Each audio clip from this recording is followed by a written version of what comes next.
Okay, Yom Tov. Like we said a minute ago, it's L'chaim.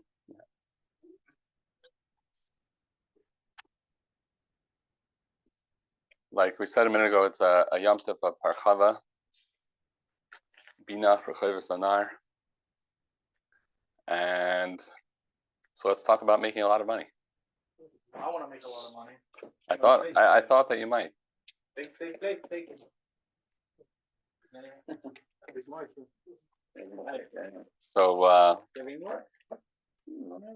if we're going to talk about making a lot of money on Yud Kislev, the Chag of the Mittele Rebbe, that the stories say that he didn't know Tzuras HaMatbeah, right? He wasn't so familiar with the coins, right? So we're going to need to make a couple hakdamas. So there's this Indian in Chassidus. I don't know if anybody heard of it. It's called Daigas HaParnasa. It's this thing. It says in Sfarim. Yeah, it says in Sfarim that like there's this weird thing that the Eivishter made that like could be that a person is going to be worried that he doesn't have enough money. You know, he's not going to be able to pay his bills or his mortgage or something. You know, and so it could be that a person would worry about such a thing. You know, I don't know if anybody can relate to this, but like this is what it says in Chassidus. You know, and recently I've been thinking it would be good if we could solve this problem once and for all, in case anybody has it. You know, and I think that the Rebbe gave us a very powerful way to do that. And so let's start with how this has anything to do b'chlal with the Mittele Rebbe, who, when you hear the stories of the Mittele Rebbe, it's all how his whole life is Chassidus. If he would cut his finger, he wouldn't have blood. He would have Chassidus coming out, right? And he would say Maimarim for hours and hours and hours. And which shidduch did he want? The shidduch that's going to finish the fastest, so that he could hear the Alter Rebbe's Maimer by the Chasna. That's how he's deciding his shidduch. You know, so you hear these stories of the Mittele Rebbe, and what it brings out is like this, almost like, I hesitate to say these words about a Rebbe, but from our perspective, you know, if we're not feeling very spiritual, it almost sounds like this over the top enthusiasm about Chassidus that it's like, whoa, right? And of course, all the Rebbeim are like that, but something about the seer of the Mittele Rebbe, like the way he's described in the stories, it's like even more like, you know, the other Rebbeim, it's kind of sounds like they were maybe like more, I don't know, more balanced. You know, of course, you know that the Rebbeim don't have any physical, you know, any interest in the physical world as a thing unto itself, but still with the Mittele Rebbe, you have these very strong descriptions. One I forgot to mention is when he would write Chassidus, his hand would move so fast. You know, he would finish writing and go off of the page onto the stender. You know, I heard once, I think that there's a letter of the Frierdiker Rebbe or something like that someone asked the Frierdiker Rebbe if it was like Kabbalah Mises, like the way the Mittele Rebbe wrote. It was like superhuman speed that he would write Chassidus. It says the ink would still be wet on the top of the page. Yeah. Finish the page, yeah. Okay. So there you go. It's like these. It feels like this superhuman like passion about Chassidus.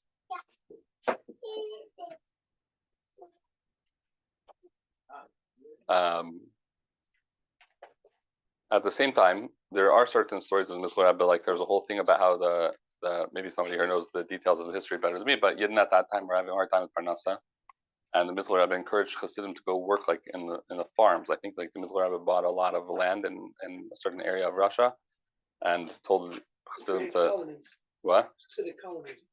Yeah. And so he took an interest in Chassidim's Gashmius in their Parnasa, right? Even though he himself, it sounds like he was so far removed from such a thing.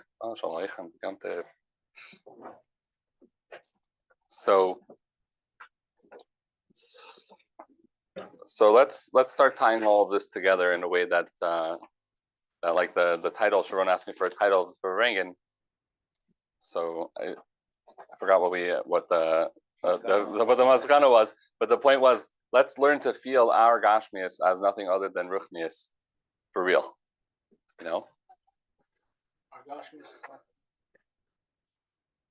Yeah. So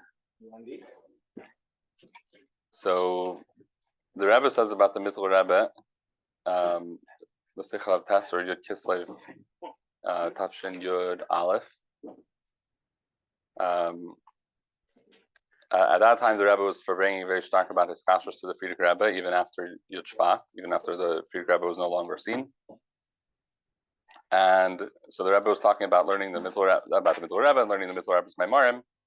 And at one point in that Farbrengen, the Rebbe said, "But wait a second, why are we saying that we should learn the Mittele Rebbe's Maimarim if we have the Rebbe, meaning if we have the Frierdiker Rebbe, so aren't we supposed to be Mekusher to the Frierdiker Rebbe? So why would we learn the Mittele Rebbe's Maimarim?" So the Rebbe says, because all of the early Rebbeim, we get them through the lens, like the way they're filtered through our Rebbe, So it's not that we're Chassidim of the Mittele Rebbe, but we receive influence from the Mittele Rebbe the way he comes through our Rebbe.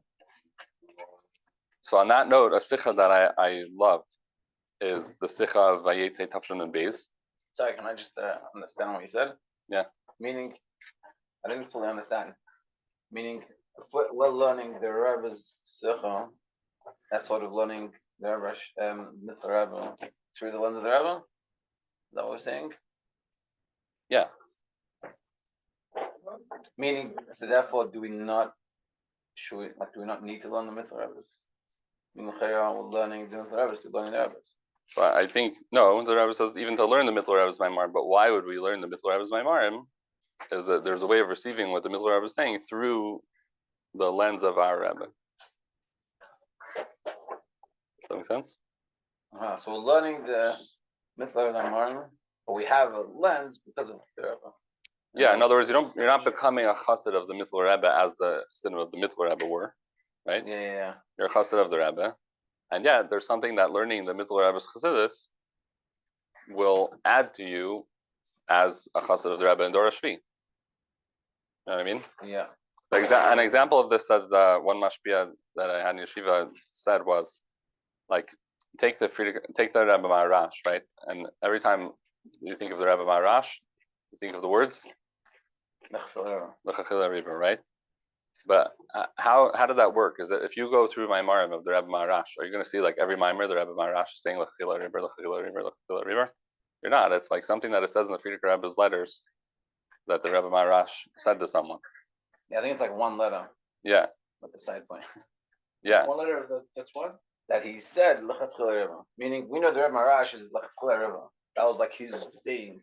That's because there's a nigger.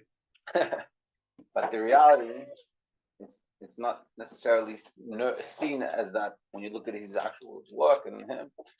So what the Aryeh is saying, if I understand correctly, is that meaning the Rebbe is giving us perspective on these Rebbeim, so to speak. So we're learning about the Rebbe Maharash through the Rebbe's. So we still learn the Rebbe Maharash. We don't learn, and we still learn his Chassidus, but we have like the bad way to say it, like tainted with the Rebbe's version. Kind of, yeah. Tainted is a negative way to put it, but yeah. Do you think Shul being a chassid like it's a spirit to be a chassid? it seems to me, meaning like you're a chassid in Dor HaShvi. This is when your neshama came down. But that's the lashon of the Rebbe. No, I'm trying to say, I'm saying that in order to bring out a distinction that the way we as Chassidim of the Rebbe might experience the Mittele Rebbe, even while learning the Mittele Rebbe's Maimarim, might be in a different kind of way than the Mittele Rebbe's own Chassidim at the time experienced the Mittele Rebbe. Sure, especially I'm saying the life we live is so different. Yeah, the life we live is so different. The Rebbe spoke about us being Dor HaShvi. We're the ones that are bringing the Shekhinah L'mata. Yeah. We're what if we're shluchim all over the world? Happens to be we we're sitting in Crown Heights, but we're still doing the avodah of Dor HaShvi, and the Mittele Rebbe has a contribution to us Chassidim as the Rebbe's Chassidim and Dor HaShvi. The Rebbe speaks about the Shivas coming in the mirror. Yeah. Saying that there is such a thing about being connected to all the Rebbeim. It's not like, of course, we're Chassidim of Dor HaShvi and we do the avodas and the avodah of Dor HaShvi. Yeah.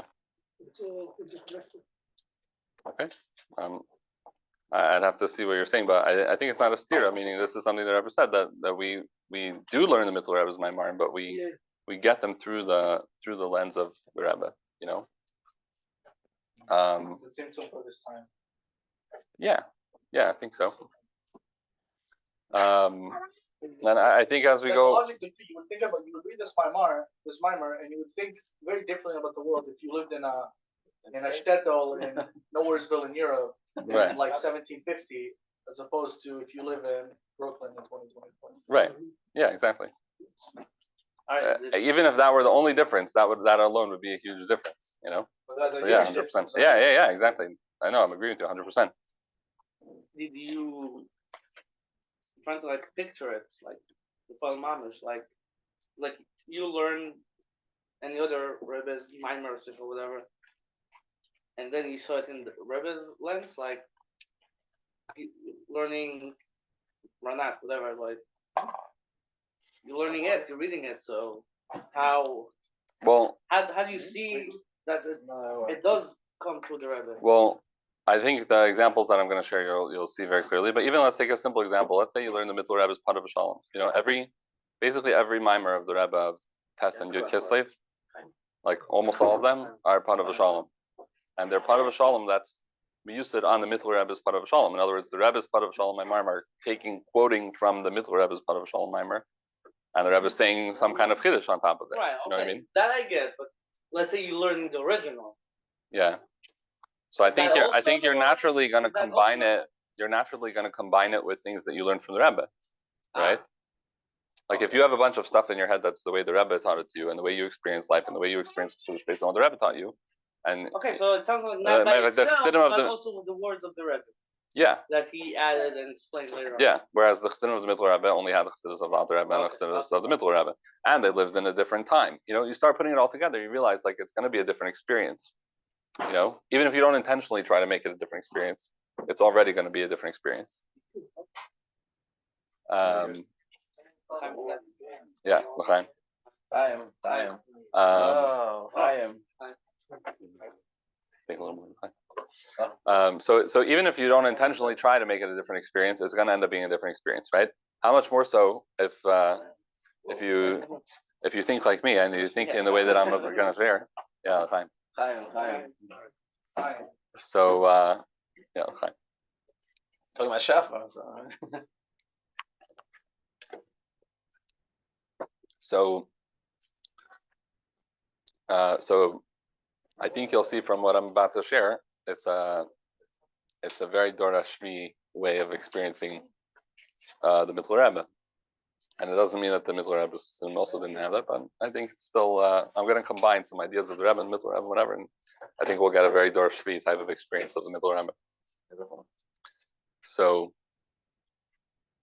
by the way, I would be the first guy to go back to 1750 and be the Chassid of the Mittele Rebbe. It sounds like it was pretty geschmack. It says that they didn't need Mashiach, Chassid of the Mittele Rebbe, or they felt that they didn't because they had such hispilus and such like Yidiyas Hashem, and you know. They didn't want to integrate it to society. They just wanted to be living directly. Yeah. I have the story goes as a Misnagdim at that time, their strategy to slow down Chassidus was to cut off the connection between the Chassidim and the Mittele Rebbe, and it didn't exactly go so well. they didn't have much success with that. Years, right? It's a short. Yeah, pretty short time. Yeah. Yeah, that's what it says. Yeah. I love I have this book. And the Mittele Rebbe made a rule. There's not to go into the Misnagdim shuls like at all.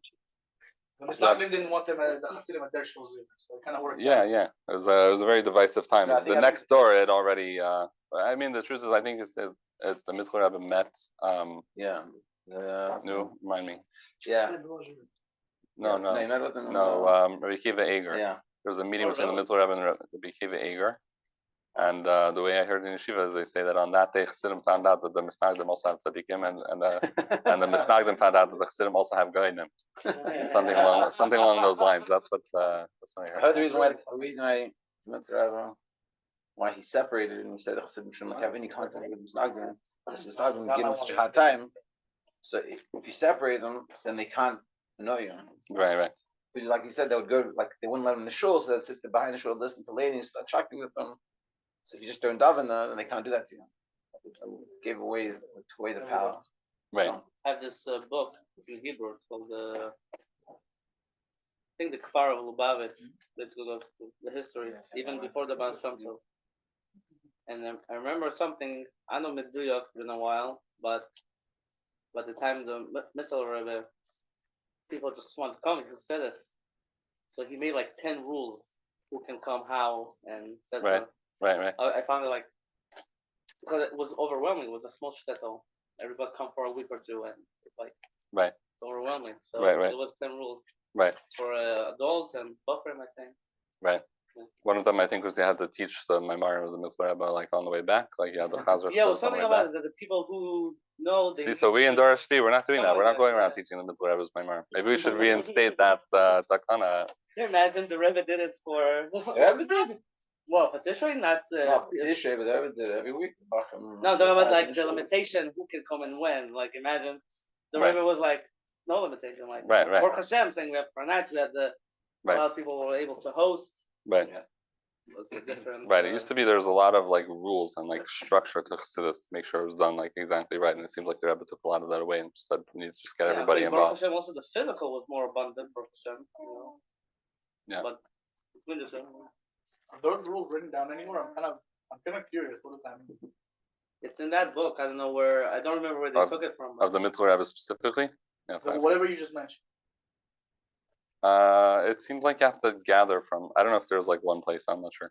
Okay, I don't know. Could be there is, but like one time I saw somewhere that I think I saw here. Is there an English version of Shire Yichud on that shelf? By Green Class on the bottom shelf over there. I don't know. Someone put it on. What's his name? Benjamin Walters and friends. Yeah. The Markels.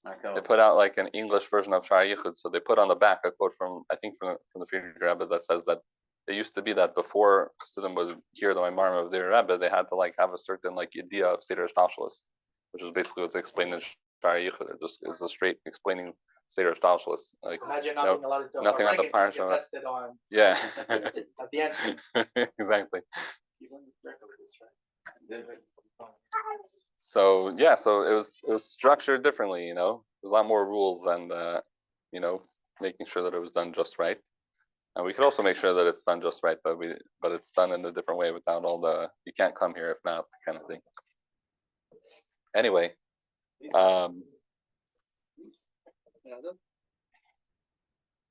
the back page. that's a different print. Maybe I don't know if they have it. Is it on the back? Does it say something about that? Seder They have it for Shtalshalis? you, yes, It's Rabbi Dobro. What is right there? No, the back.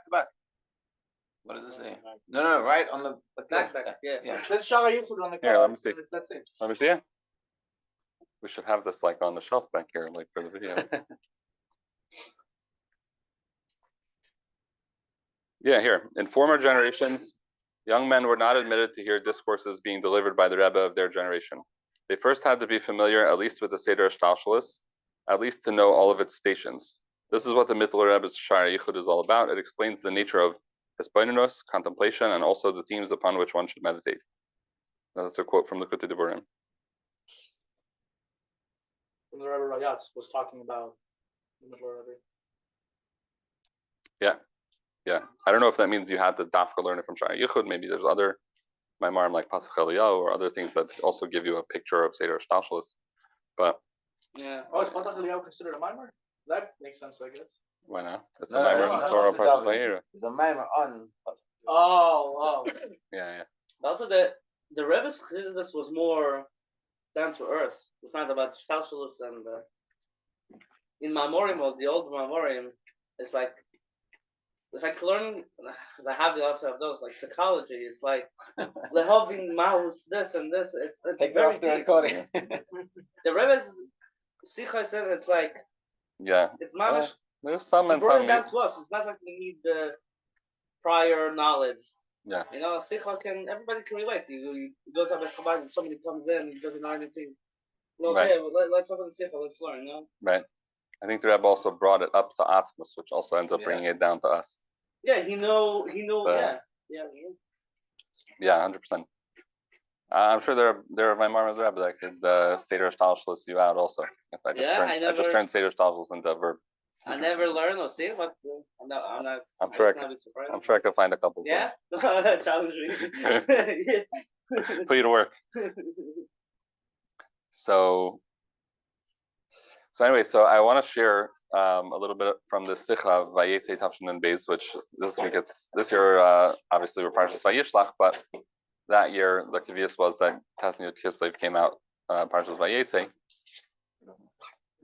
and the Rebbe spoke a big chunk of the Sikha is about the Parsha, which we're not going to get into now, but the beginning and end of the Sikha are a lot about the Mittele Rebbe, and the Rebbe spoke about the significance of the fact that the Mittele Rebbe was born and had his histalkus on the same date.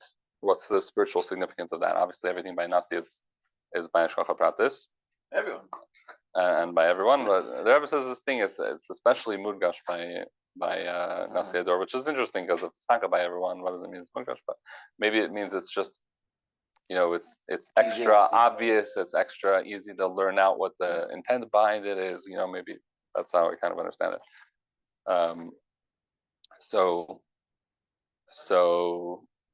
basically, what the Rebbe says is that this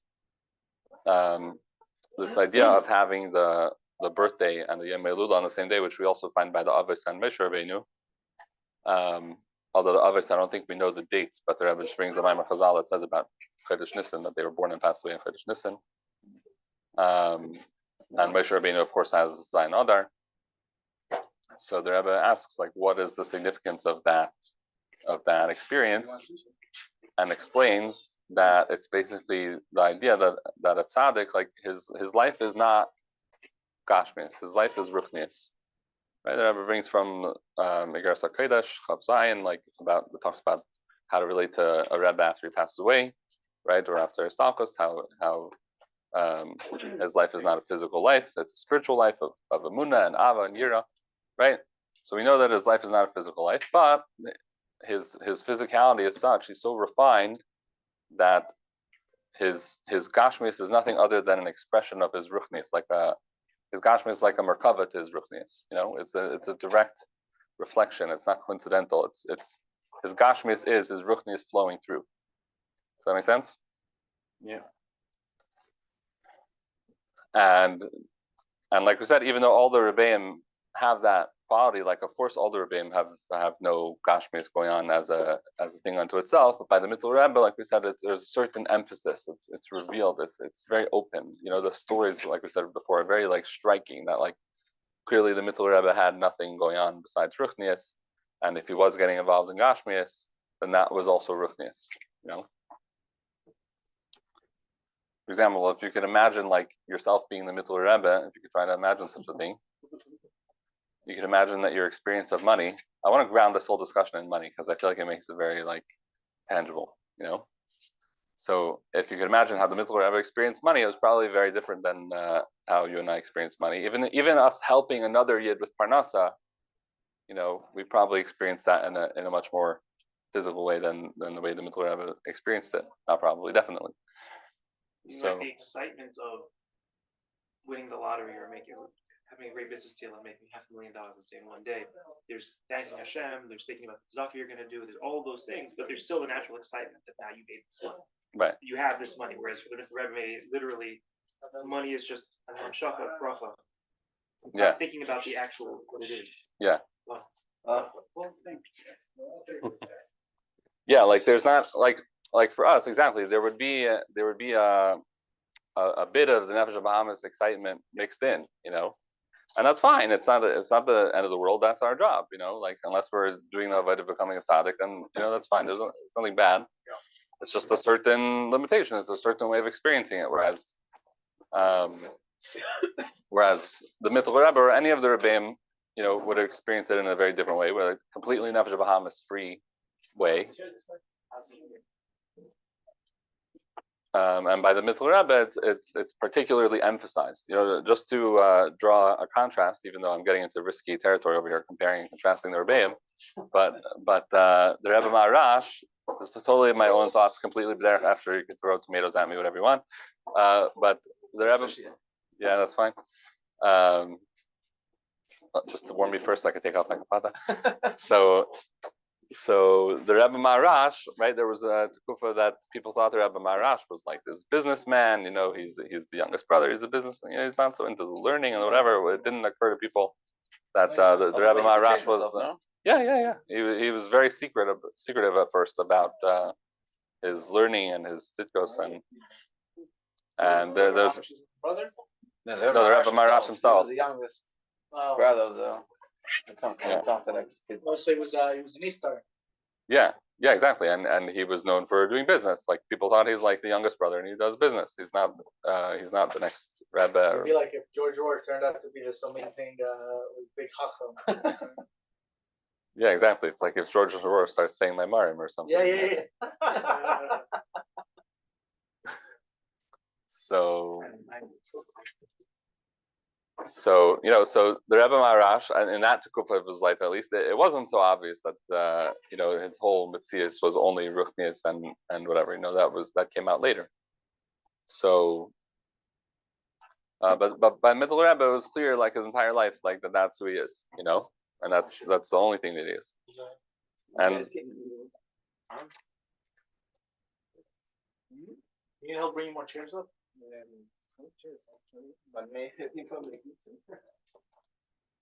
And so the Rebbe talks about that in the Sikha as being like a special shlemus of his Ruchnius, that it was like ad k'dei kach, that his whole Gashmius is just Ruchnius flowing through and taking physical form, but not a thing unto itself, not something that he had to fight against or anything like that.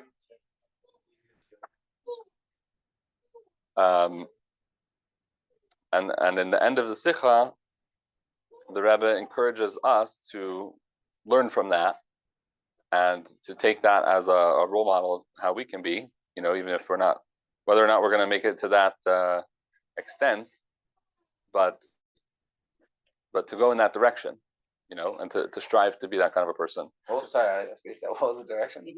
That direction of being like the Mittele Rebbe, that idea that our Gashmius too should be nothing other than an expression of our Ruchnius. Meaning, like, win the lottery, we're not thinking about how good our life's going to become. But like, whatever the Mittele Rebbe would think about, that's what we think about. Yeah, like in other words, to take that as an example, as like a role model, like so that's how we should relate to Gashmius. Mm-hmm. So if everyone's okay with it, I'll just read one column of the Sikha so you could hear it in the Rebbe's words. So the Rebbe says like this: in simple words, simple English, and plain English related to Ma'aseh B'Poel. By the way, another theme of the Sikha, like many of the Sikhas in Nun-Beis, is the readiness of the world for the Geula. In other words, the Rebbe spoke about the world as being in the state of Avodas being finished, and there being like we'll see here, a certain chibur of Ruchnius and Gashmius, of nations being refined, and so one of the themes is because the world is in this state of readiness for the Geula, so that opens up to us certain opportunities that are maybe different than opportunities of the past spiritually, which is another great example of this idea that we're getting it through the Dor HaShvi, like this type of message of the Avodas being finished and there being these new opportunities in Avodas Hashem that are available now. That is obviously a chiddush of Dor HaShvi, and not only of Dor HaShvi B'cha, but like towards the end of Dor HaShvi. So let's hear it from the Rebbe. So in plain English, yeah? It's in plain Hebrew. In plain Hebrew, translated from Yiddish. No, is it translated from Yiddish or is this actual Hebrew? Sefer Sichas Tafshin and Beis. Translated from Yiddish. Yeah, so this one is translated from Yiddish. It says. Yeah? Oh, so in plain Hebrew, translated from Yiddish, because that's what I brought with me. So Kevan Shechibur an Neshama v'Agufa Ruchnius v'Gashmius Kvar Yeshna v'Shleimus K'Niskir Le'il. Since the combination of the Neshama and the Guf and Ruchnius and Gashmius is already the Shleimus. In other words, they've reached a certain state of combination, right? V'Akol Kvar Muchan LeGeula, and everything is already ready for the Geula. Tzarich Lasis Devarim Sheyigalu Zeis B'Poel Mamish. So we need to do things to reveal this in actuality.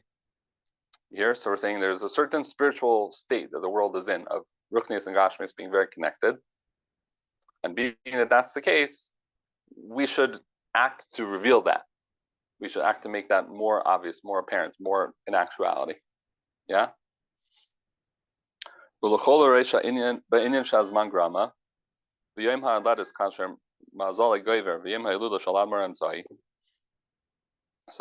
So on the birthday and the Yom Elula of the Mittele Rebbe, which now we're already in the Chag HaGeula, but it's all obviously one flow. We should add in learning his Torah. Dafka ba'ifin shel rechoves hanar de bina, shemechaberes Ruchnius v'Gashmius k'nizkar le'el barucha. So specifically, a way of rechoves hanar, a broad river of bina, a lot of understanding. And maybe soon I'll explain what I think this means about how bina has the power to combine Ruchnius and Gashmius. But anyway, that's what it says.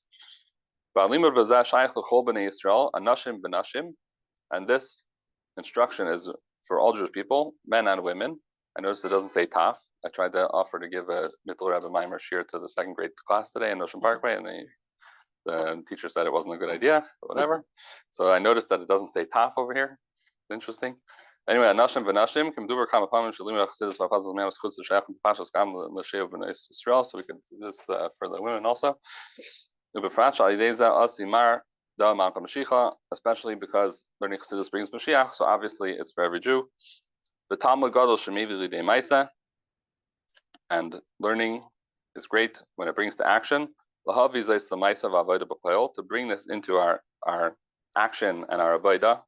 It's interesting to note that sometimes maisa means also avodah b'nefesh. It doesn't always mean like maisa mamish, like it means working on yourself. So you see that here. To bring this into maisa and avodah b'poel. So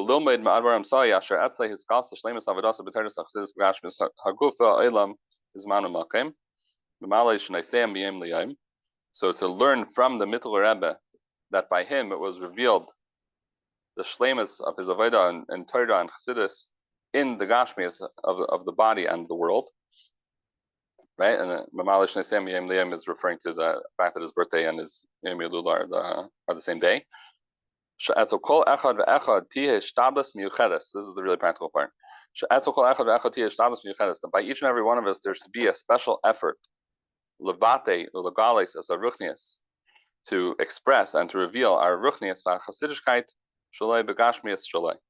So to express and reveal your ruchnius and your chasidishkeit in your gashmius, shebinyonav hagashmiim, such that in your physical matters, your physical affairs, and in your physical time and your physical place, your geshu hachamimus v'achayis shalei yiddishkeit shalei v'chasidishkeit shalei. It should be felt in your gashmius, the warmth and the chayis of your yiddishkeit and your chasidishkeit, to the point that there is no separation between them at all. Rather, they should be mamish one thing.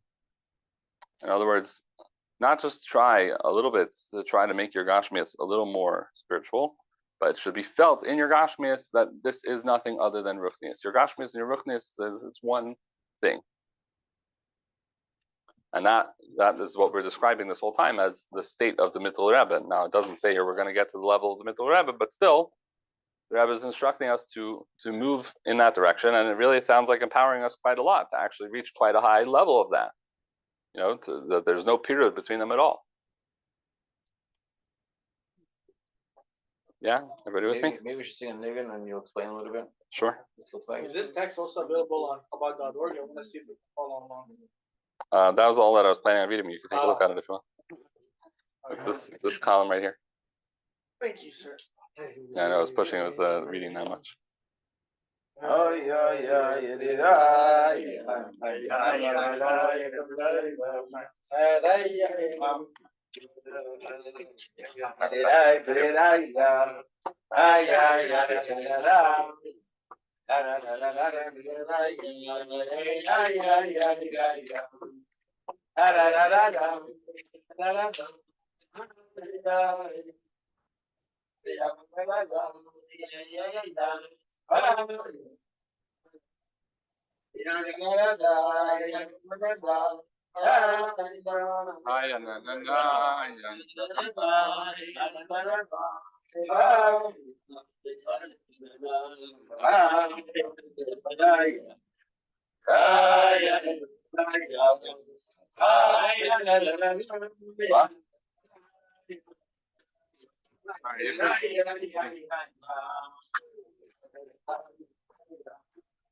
So let's unpack this a little bit. Like, what does this actually look like? It sounds very cool. It sounds very exciting, at least for me. Yeah, does it sound exciting? Yeah, it reminds me what you said. It's abstract. You need to unpack it for me. Why is it abstract? What's abstract? Remind me What's the problem? You're saying that we have to make our Ruchnius and our Gashmius one and the same. Okay, that sounds good. That means when you have a healthy relationship with your money, you use your money for Torah and stuff. That probably doesn't cut it. That's not deep enough. Okay, these one are supposed to be much more profound than me saying to use your money for Torah and stuff. Every fifth grader knows that. It's easier said than Fifth done. graders don't have money, so they don't have to worry about it. Yeah, easier said than done. Yeah. Okay. So yeah, let's use the example of money, and from money and career and parnasa and everything, you could also learn that to other areas of Gashmius, but we'll just stick with that one. Okay, so when you just a quick experiment, if everybody's willing to share, when you think of money, what exactly do you think of? My bank account? Not bills, not like dollar bills or $20 bills or $100 bills or anything. What bills is it? I didn't mean bills like your bills. I meant like holding cash. Nowadays it's cash. So I guess the first wrong, I know. What? When you say money, I think of sustenance. What does that mean? That means without money, Like, is there a picture that comes up in your mind, or like a word? Is it the word sustenance? it's Like, definitely changed since then. I was like, wow, yeah. good meaning. So you think of the possibility of not having sustenance? No. So what do you mean what do you mean you think of sustenance?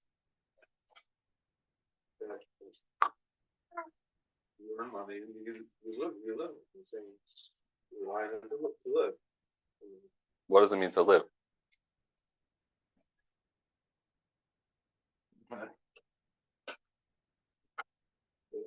Last shop's taking care of you, whatever, and all your bills are paid, whatever. If you want to get more technical.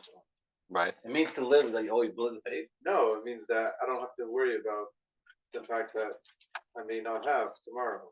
I'm saying. Have which things?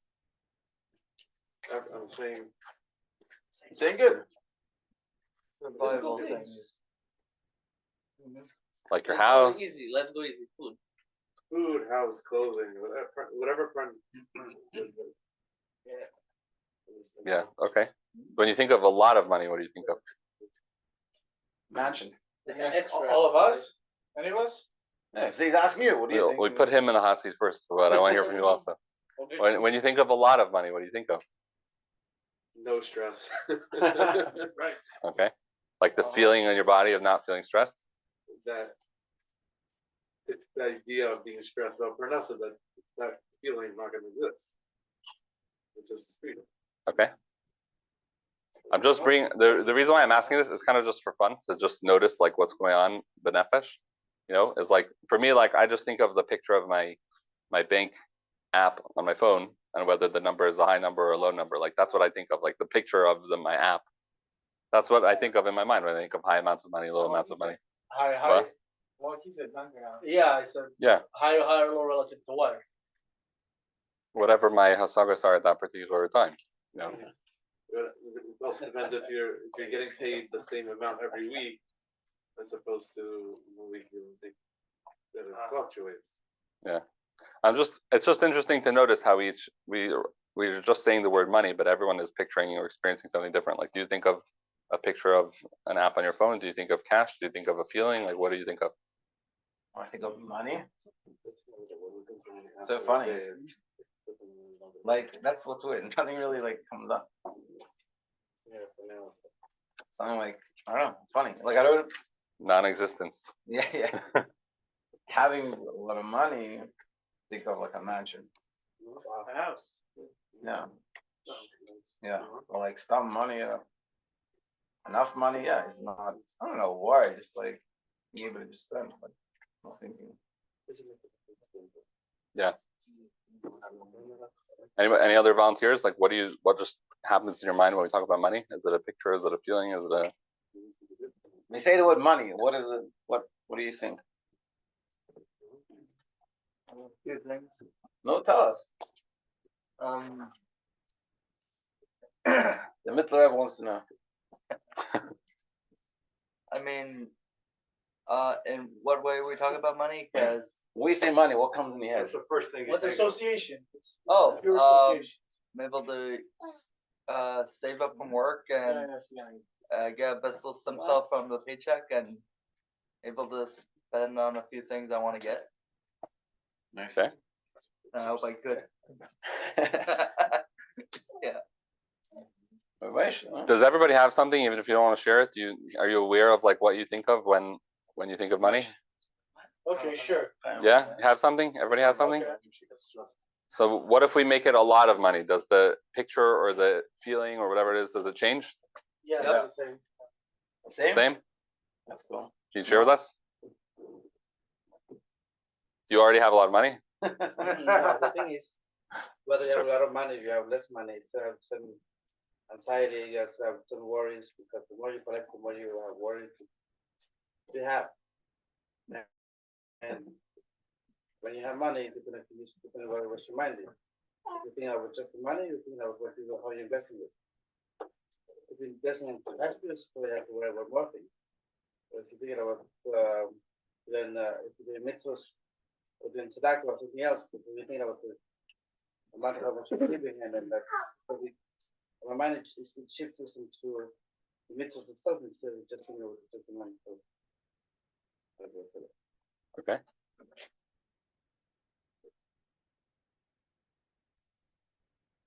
So,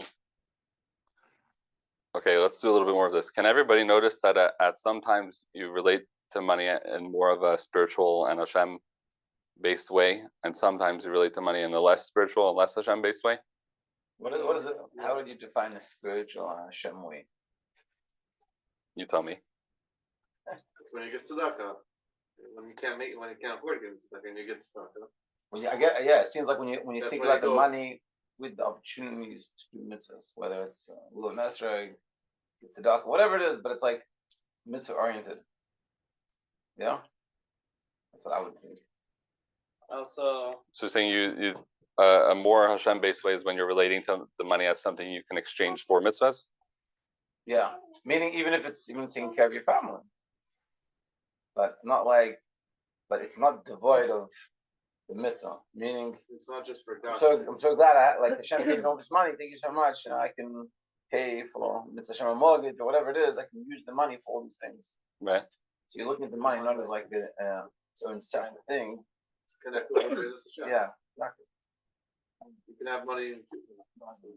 They not always relate to it, or it's easy, making it easy.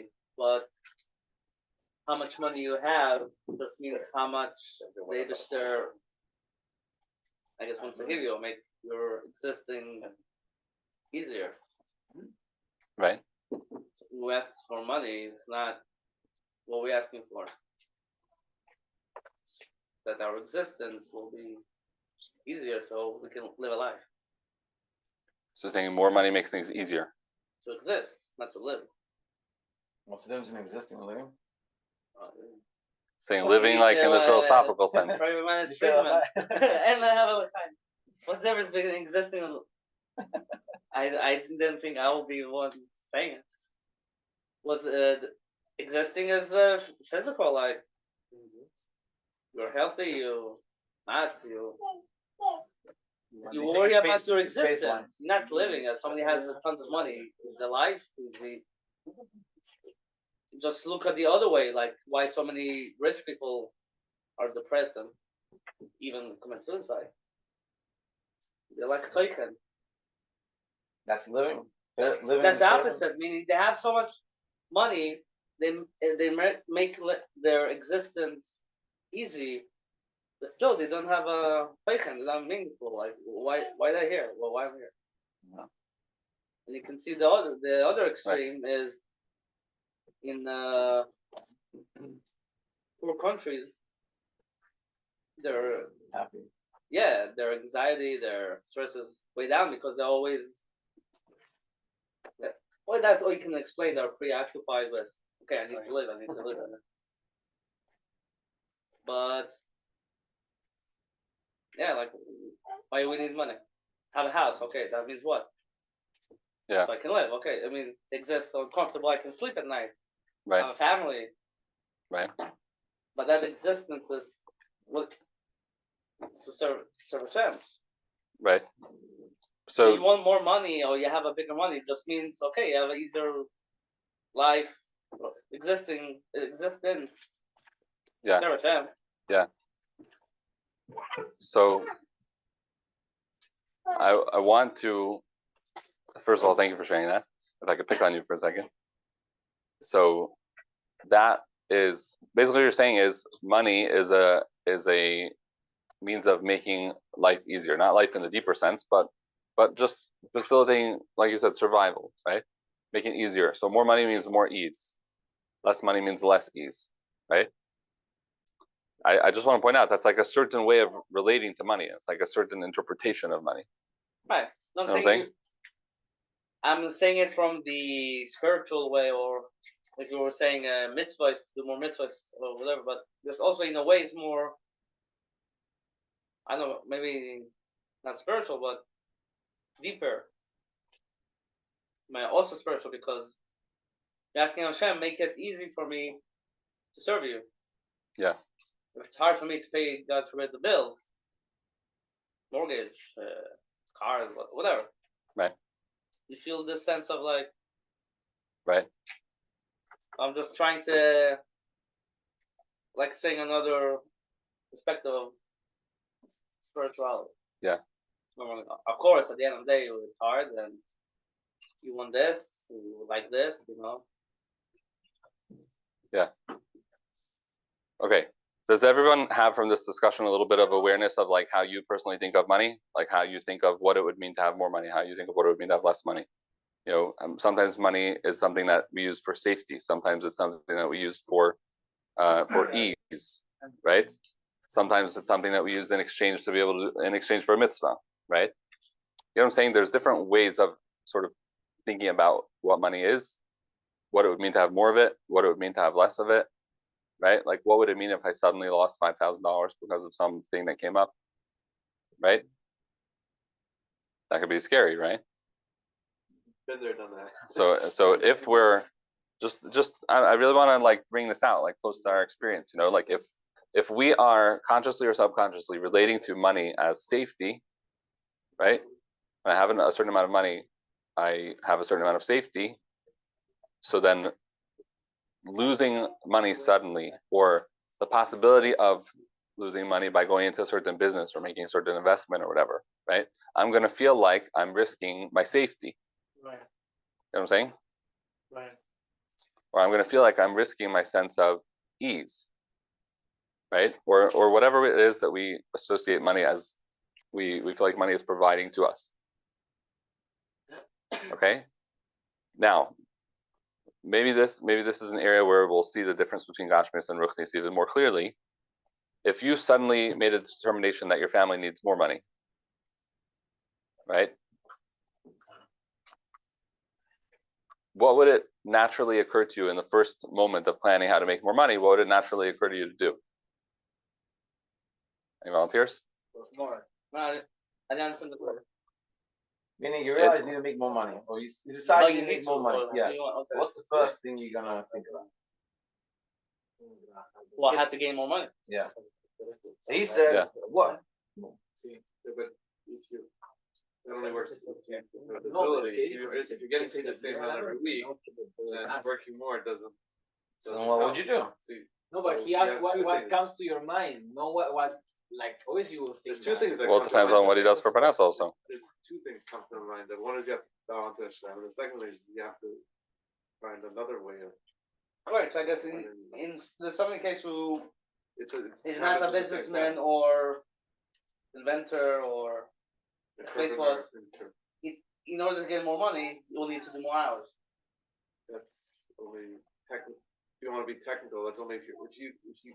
I get paid right now. If I work 50 hours a week or 20 hours a week, the same. Oh.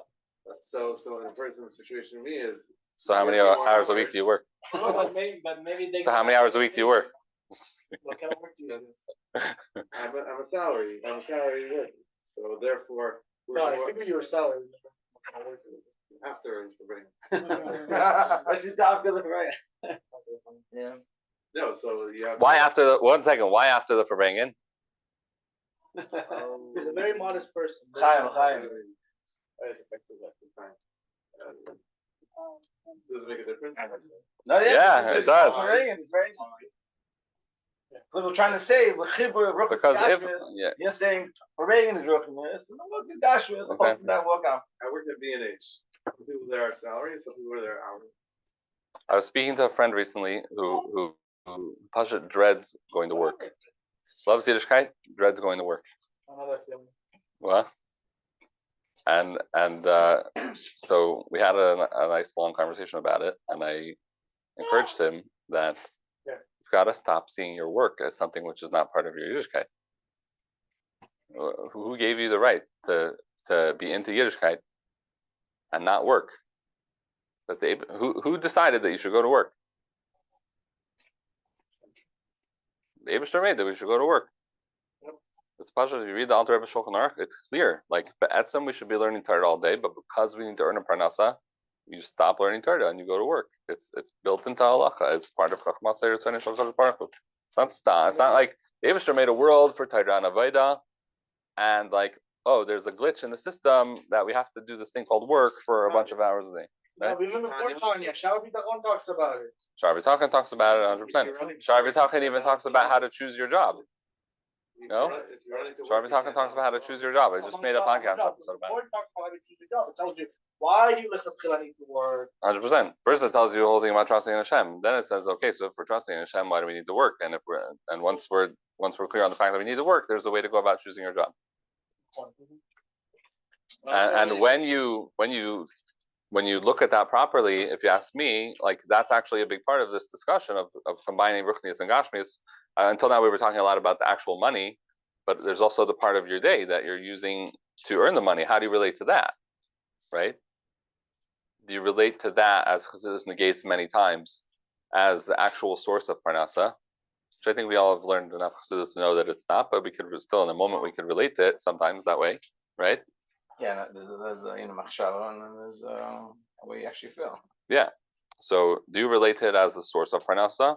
Do you relate to it as, you know, I'm really trusting in Hashem and I'm only making a levush? You know, it's part betachin, part hishtadlus.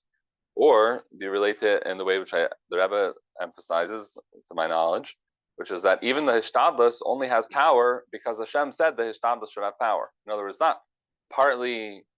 I wonder if this is a more like nostalgic way of experiencing mitachan. I don't know, but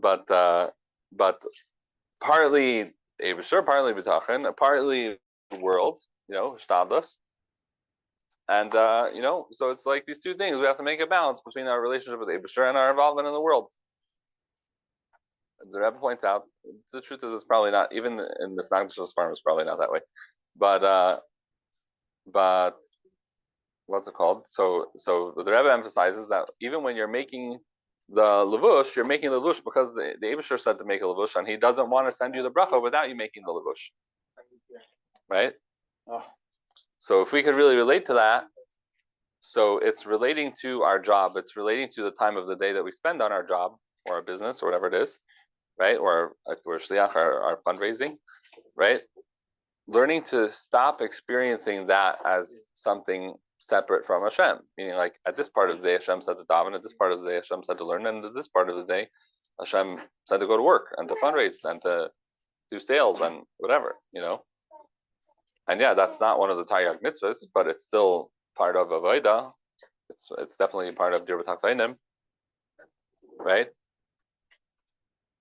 So that if we can make that shift to experiencing that more and more consistently, to the point that it's like pashut in our mind when we go to work, that this is Avodas Hashem and this is something that I'm doing because Hashem wants me to be doing this, right? And Hashem is specifically wants me to do this, to be the levush for the parnasa that He wants to send me, then that is a big step in the direction of making our Ruchnius and our Gashmius into one thing, And the fact that this idea is so familiar to us is just a statement about how much Chassidus has already helped us make our Gashmius and our Ruchnius into one thing, Like if you're feeling like, okay, what's the whole chiddush? The chiddush is that it's not a chiddush, meaning like this is not how most of the world lives, We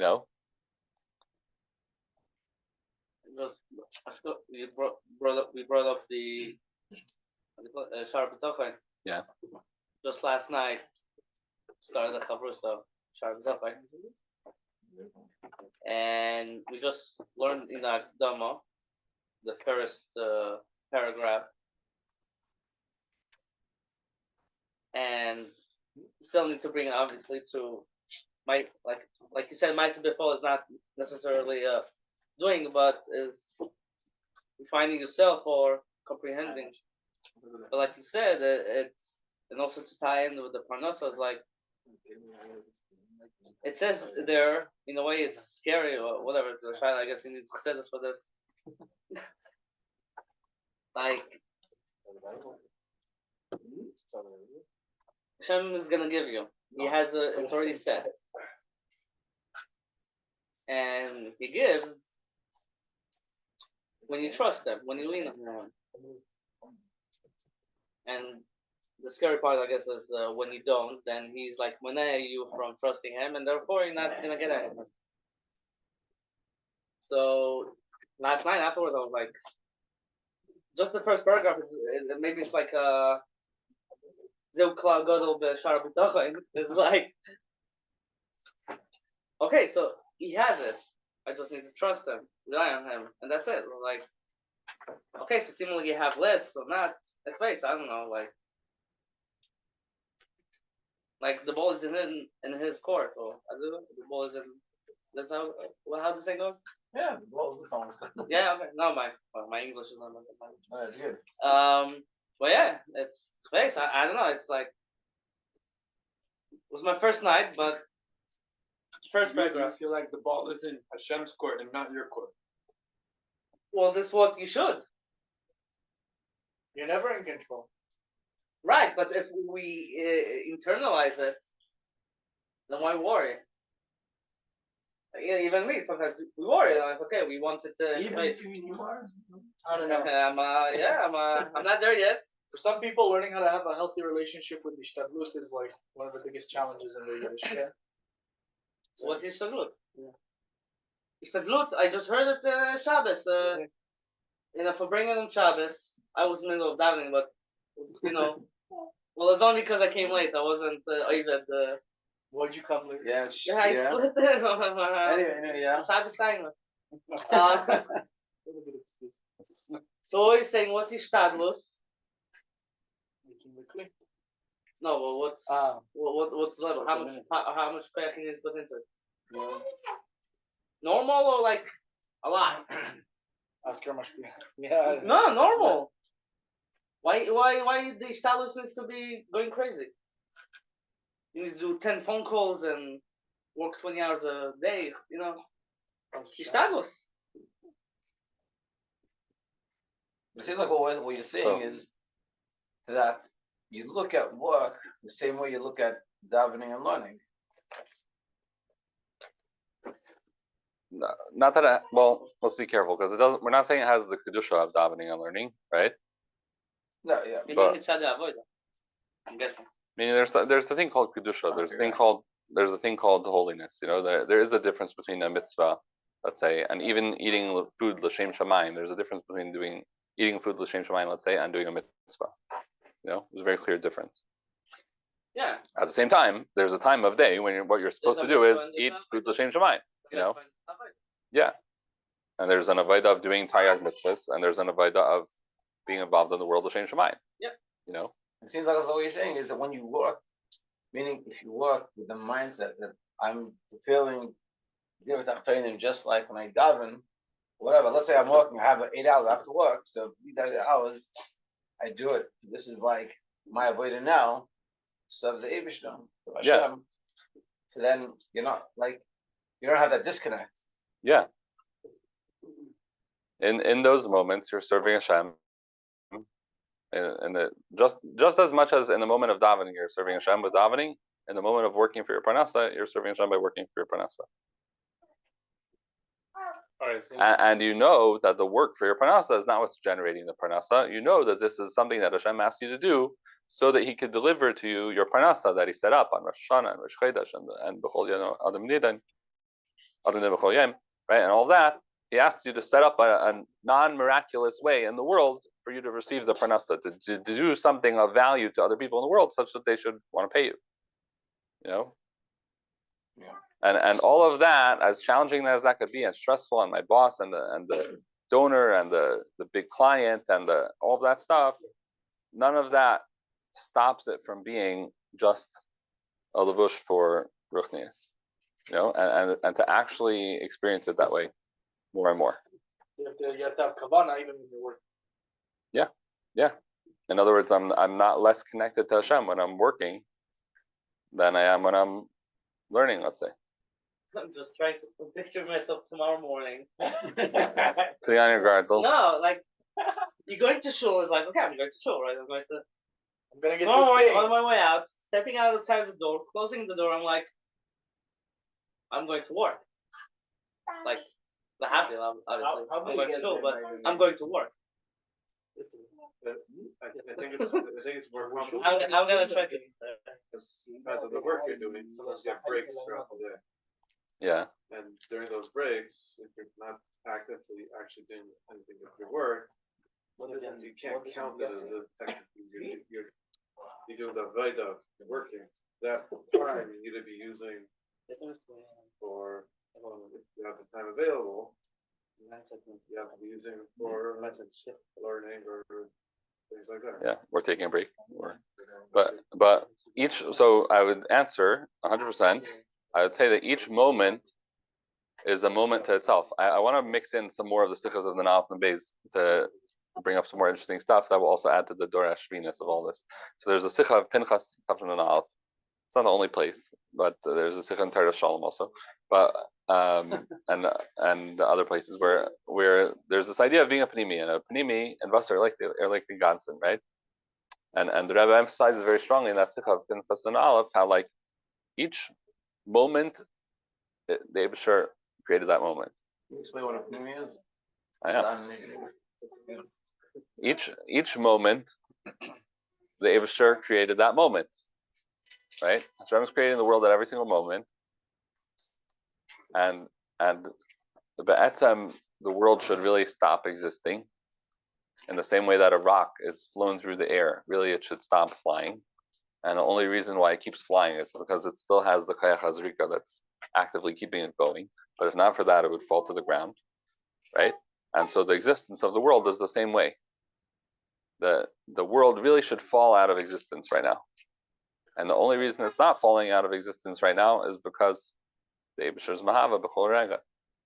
Some people think it's gonna fall out of existence eventually, but Lalim.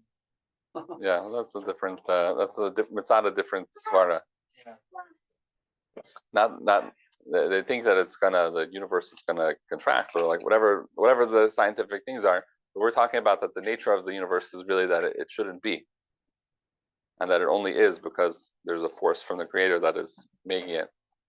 You know, and so pnimi, the way it's defined in the sichas is, if I'm understanding correctly, is a person who relates to what he's doing in that moment.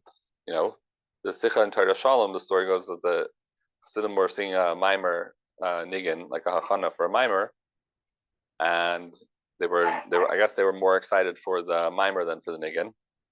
So they were rushing the niggin a little bit. They weren't fully like connecting to the niggin. They were singing the niggin and ready to move on to the mimer, which I'm not putting them down. I can totally understand them. I'm more of a mimer guy than a niggin guy myself, so I'd probably do the same thing.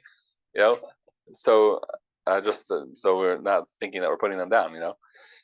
And the Rebbe Rashab, because of this incident, said a whole sicha about the importance of being a pnimi, and that the thing that you're doing now, be totally into that. So l'shem shamayim, this is it's l'shem shamayim, yeah, but it's also just being very present in it, like the thing that you're doing now, not thinking about the next thing that you're going to do. You know, it goes together nicely with l'shem shamayim, but it's not exactly the same thing. Meaning, a lot of times we do things and we're not fully present. We're thinking about the next thing we want to do. We're thinking about what happened before. Yeah, it's the ideal with this. I struggle with it. Yeah. So in the moment of 2 minutes before Seder, what ideally, if you're being a pnimi, you're doing the avodah of getting your sefer and sitting down at your table and being on time for Seder. That's the avodah of that moment.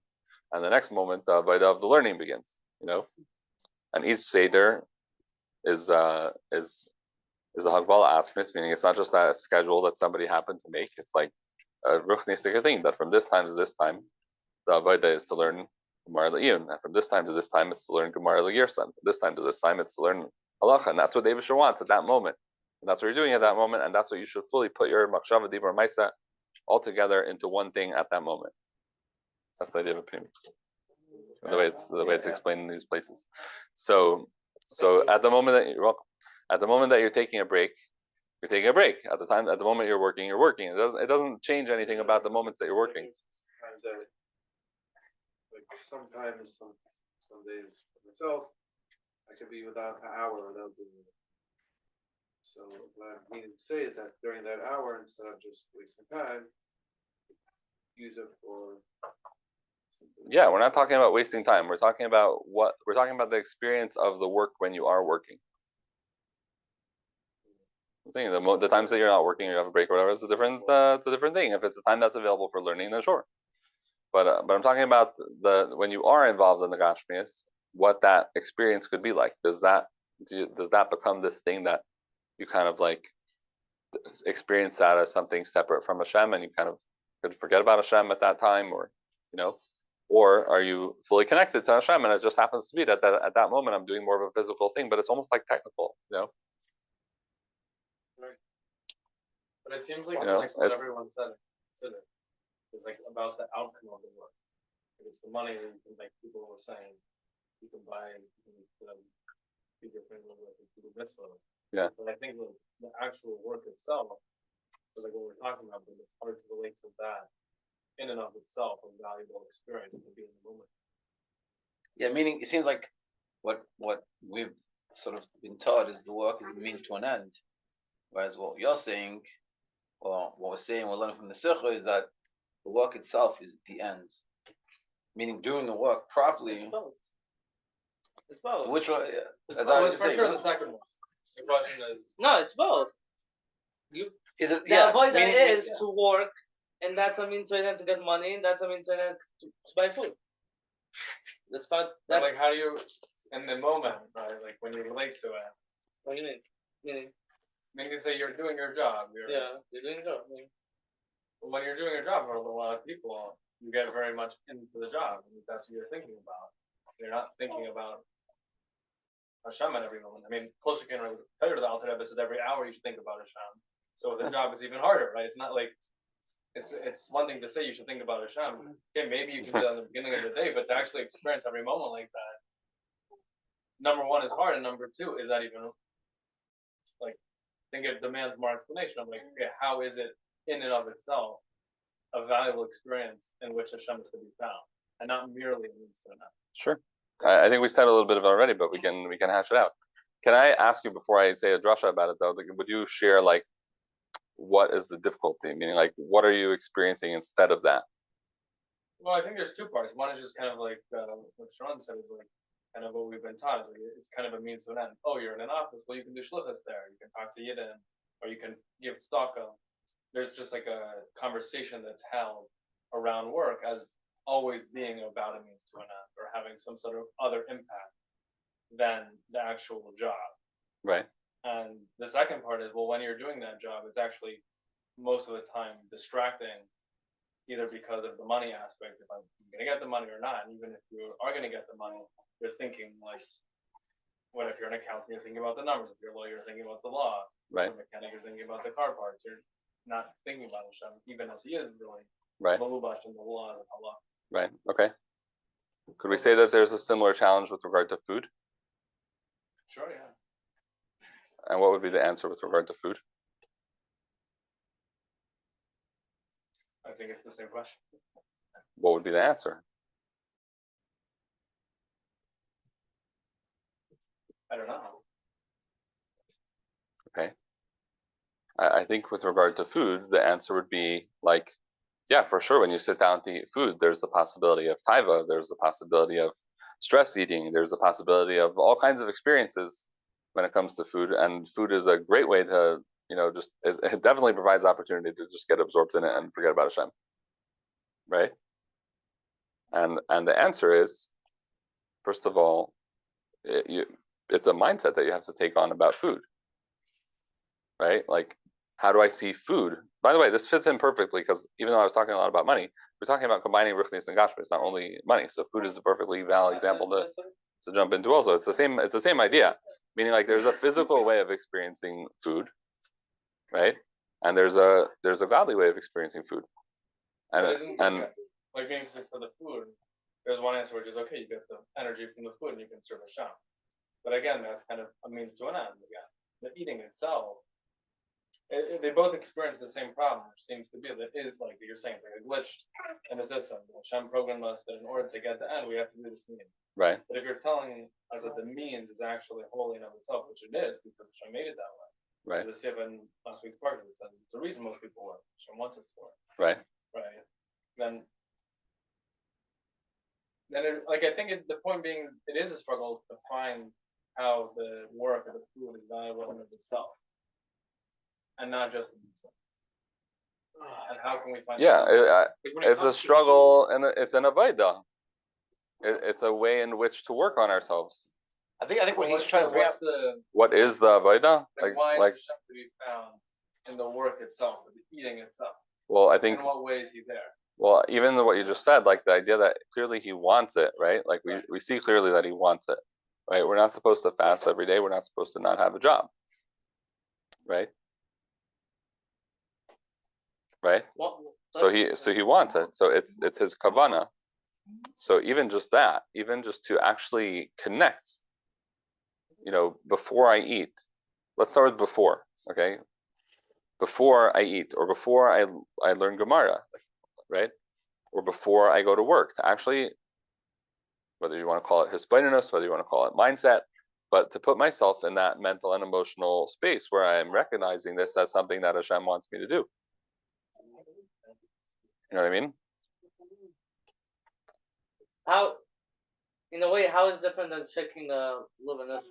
It's also Yeah, what It's Isaac also- is saying is it's a good point. Meaning, No, it's Shevul what I Neshek do- is the mitzvah. The mitzvah no, is Shevul. it's also a When you mitzvah. go to work, It's also a mitzvah. when you go to work, No, it's like checking the in a way. You could look at it as a mitzvah. What's the point of doing it? yeah, of course, you can look at everything that way. Then Oh, davening yeah. is also the So mitzvah. that's what I'm and the saying. Lord church It's mitzvah. No, but Chassidus says it's that shaking, biyachad. when you say to a yid, shake a lulav, it's not because of anything they're getting out of it. When someone, at least when you have a conversation about work, usually the conversation is what you're getting out of it. I'm The saying work that itself. what are you doing it for? I'm just trying to compare. Make a comparison of the mitzvah of this. So I would suggest Think- there's two parts. There's the fact that Hashem wants us to be doing it, and then there's like what spiritual effect does it have? Like what birur does it do, or like you know what I'm saying? Like what sphira is it mamshech into a different sphira, or like you know what I'm saying? There's kind of like the Ruchnius things going on when you do the thing, whether that's a mitzvah or learning or right. And then there's like the fact that it's Hashem's ratzon or Hashem's kavana, you know, and this that is Hashem's kavana is seemingly, it seems to me, is equal through everything. You know what I'm saying? What it does in terms of like, is this kedusha? Is it klipa? Is it bringing us something up? Is it bringing something down? You know. So yeah, in that it's different. You know, maybe a lot of the means to an end mindset comes from the awareness of that. You know what I mean? As in, what are the details of the hamshachah behind this work? The like mundane thing. The details of the hamshachah is not so clear. Yeah. But at least from the same level, it's like a lulav that I'm shaking. It's like just a pure mitzvah in the same way because Hashem wants me to do it. Yeah.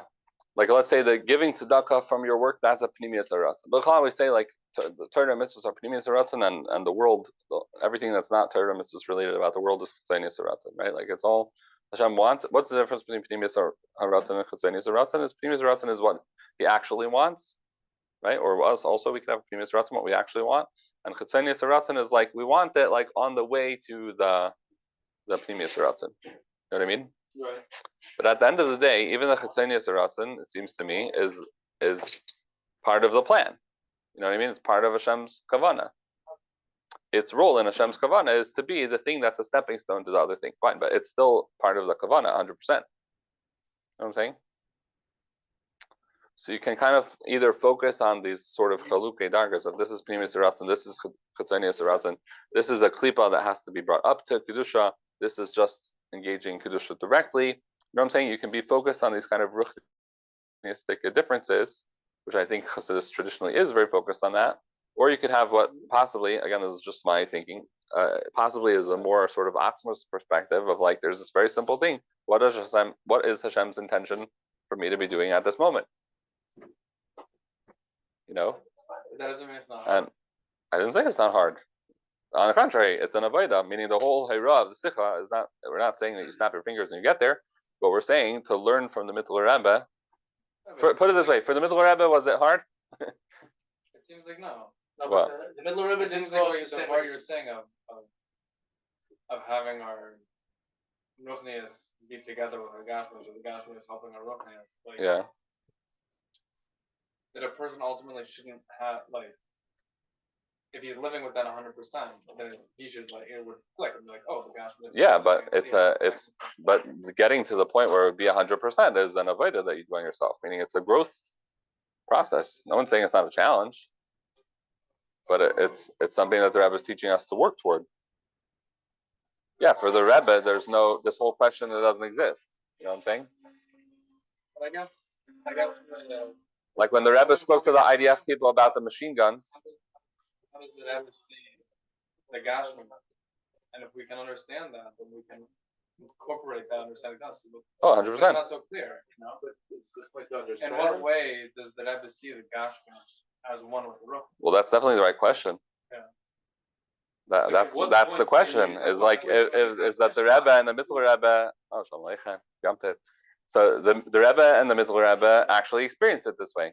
right? And the Rebbe's saying it in the Sikha, the Rebbe's talking about the Mittele Rebbe, but I'm saying I think that all the Rebbe were like that. Just the Mittele Rebbe was more begalui. That's what it said. That's what the Rebbe says. What, you're laughing when I said? Don't sit over here. You go, no. So yeah. So for them, they're there, right? So if we can learn from the people that are there, like the Rebbe and the Mittele Rebbe, then yeah, that's exactly what it's saying to do, is to learn from them. I think it's. But no, that's right. Can we just get like a little bit of a? But not to just understand it, but to grow ourselves in that direction. That is the Hirav Sikha. That's exactly what we're talking about. Can we just get like a little summary? Just to see, like, I feel like I'm getting a little lost. Essentially, we're saying is there's sort of two levels when you go to work. One level is the etzem level, which is the Eibush wants to work, just like the Eibush wanted me to daven and learn. They don't want to work. Yeah. And then there's the sort of level that we feel more related to. Because it feels different when I daven versus, or when I learn. I'm not Farbrengen or Pasteur versus going to work and having to deal with the clients. So when we come and we say we struggle with this, you're saying understandable, but you can go to the etzem level and recognize that Ibishter wants you to do this and wants you to do this. Yeah. I'm proposing that etzem level way, but more b'chlalis. I think the explicit Hirav the Sikha is to learn from the way the Mittele Rebbe did it. You know what I'm saying? Like whatever, how did he do it? like Choshe Harav should become, the Choshe HaTalmud should become the Choshe Harav, like that's what we're saying. Like, so he did it the way that it was all the same. And I think if we learn from the Rebbe, like it's also fine. But yeah, I'm saying when you have, whether you look at it from Yichudei Ilah and Yichudei Tahar, and you say, okay, I had such awareness of Achdus Hashem. When you have such awareness of Achdus Hashem, then you see that Gashmius is also nothing separate from Hashem. So then even, if you know so clearly that the whole world is Ziv Hashemesh Kashemesh, yeah, you know what I'm talking about? Like the whole world is just a ray of the sun inside of the sun. So it's all about the only thing that exists, the Eibush. When you know that so clearly and you focus on that so strongly by Shema Yisrael, then even when you say Baruch Shem and you switch back to Yichudei Torah, you still have a hergish of Yichudei Ilah and the fact that there's only the Eibush. And you can even carry that into your day. Whether you say it that way, or you say it the etzem is all one kavana, or other ways that maybe in different sikhas and stuff. I don't know. Probably any time you learn a hashkafa from the Rebbe on Parnasa, you're probably getting a taste of it. I'll offer a specific one if you want. Just to be clear, so we're saying the one that's a hada, the one that's like more relatable to us, but it's hada, meaning because it's more like, meaning that level is in a certain sense easy. It's a simplicity to it, yeah. But is the other way not as good? I don't know. Meaning the way that you live, we're generally living, it's like I'd rather be davening and learning than. That's already a pilpul. That's a pilpul. I have two. I found them. How I want to get to this state. Which one is better? Just get there. Just calm down. I want to add. What's your name? Isaac. No, it's a good question. It's just not an avoided question. It's a pilpul question. Thinking about it. Linus Dykes, like you said like one, if it's if we understand it, or like it should click, we should be just doing it. You said something along those lines? Yeah, man, I think that's what Chassidus is. If you understand how things really are, it changes how you feel about it. Yeah, but that's a process that happens over time. But Through consistent work on it. It's not just like. Maybe what's the work? The work, I don't think just means looking at a model and trying to emulate, or having a feeling that you're trying to copy. But it means learning how the other person understands it, and if you incorporate. 100%. So, Choshe HaTalmud should be Choshe Rav. But like, I think we have to push ourselves. Like, what's the theory? Yeah, I agree with you. 100%. No, 100%. I'm saying it's the right question, and we can answer the question. We can go into that. I brought it back. But we probably know more than we think. Meaning, like, I'm sorry, I keep cutting you off. Is that okay? I brought it back because I was thinking maybe Ulai Shloimeh. So that's for the Rebbein. Like you said, for them they saw it because for them it was easy. They didn't. I guess they controlled the Yetzer Hara. But that's what I'm saying is that I don't think it's just a matter of like feel different. It's a matter of if you understand how Hashem looks at your work, then you would also relate to it in a completely different way, right? In the Right. family, yeah. So we have to understand how's the way that Hashem sees it? How's the way that the Rebbe sees what? Right? And it's probably pretty But nuanced and complicated. But we have to strive to like distill that theory, right? Sure. Well, I So think, maybe you can well, I think it's Yeah. same on the baseline of, like he said already, it's part of the Hashem. Maybe we'll see Our So- struggle might be like food, Yeah, sorry. right? The Yetzirah will come and will be like, here's an ice cream, and we'll try to break you with it with taiva. With work, it will be like worry. Oh, I need to do this full. Did he do this correctly? Oh, that's the Yetzirah. It makes us fall that we don't trust and we forget that it's the avodah. And for the rebbein, you know, it's not about Hashem. Okay, that's why we come. Make us forget about that. I'm trying to understand. Make sense. Maybe I'm not understanding.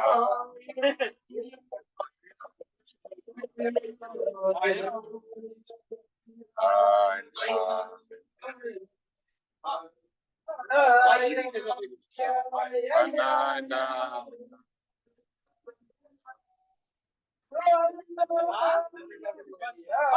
so I think the answer is no, you're like, so,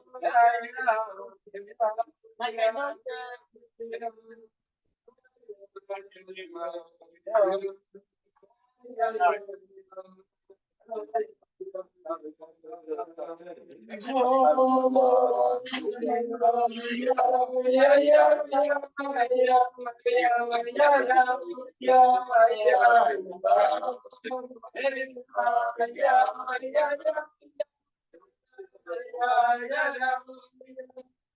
think I've heard of it before.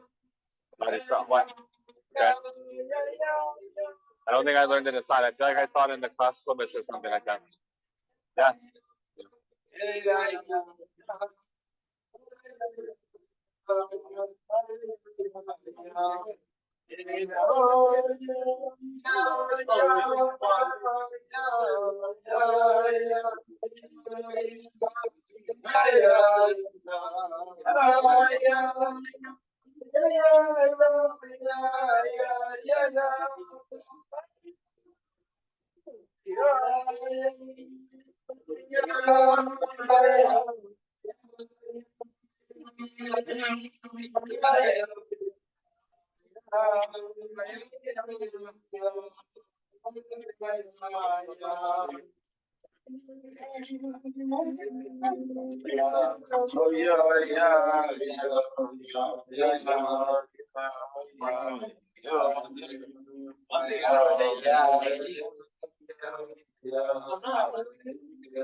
Nafshi mikrali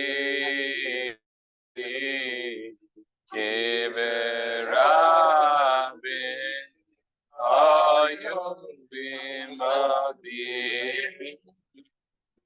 adave salam nafshi mikrali kiverabin ayom bimadi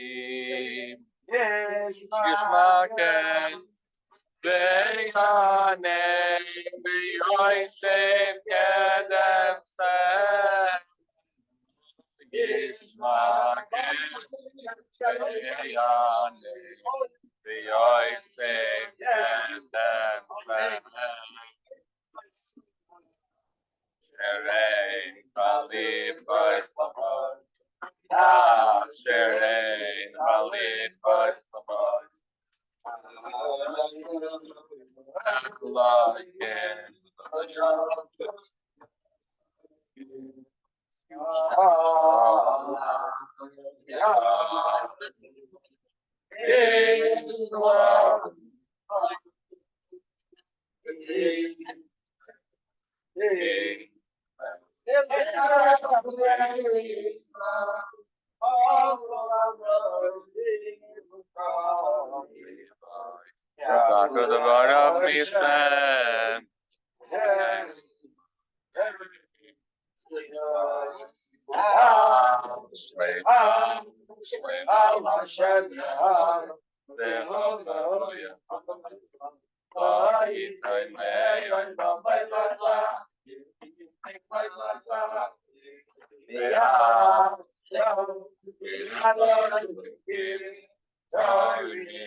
So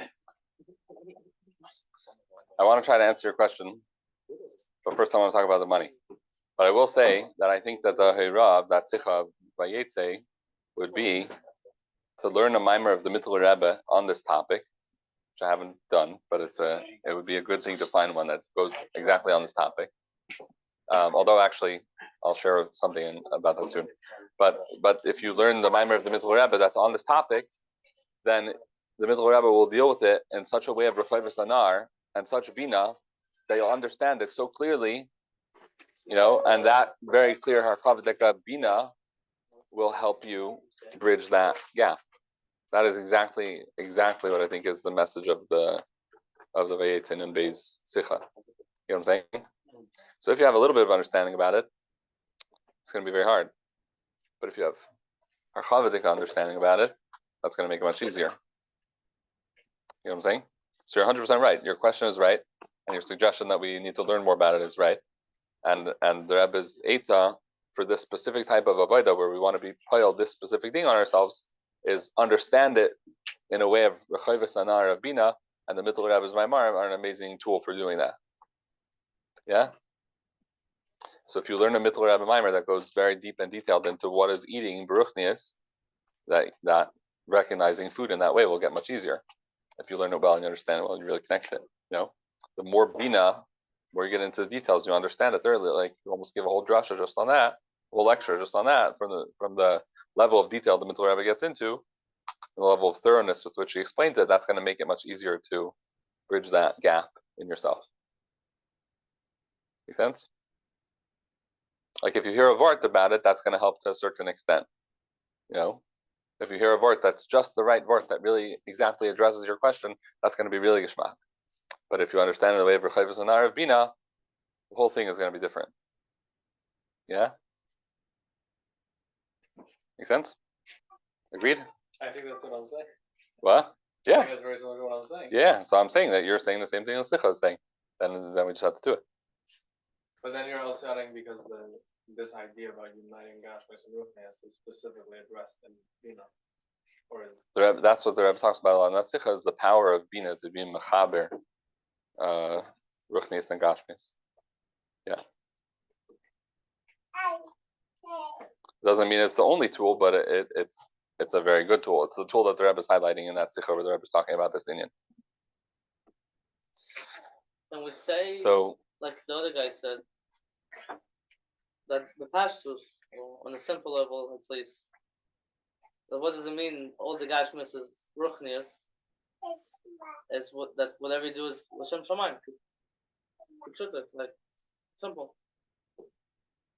yeah, that's definitely 100%. We could deepen that. We can understand more Right, why. the package, like the simple, basic. Sure. Yeah. But I would say that's like in a way of a nakuda of chachma. Yeah. And we could open it up to be. But yeah, 100%. But before we get back to the work part, I want to talk about the money part. Maybe the money part will help us understand the work part. So going back to what we were talking about before of a lot of money.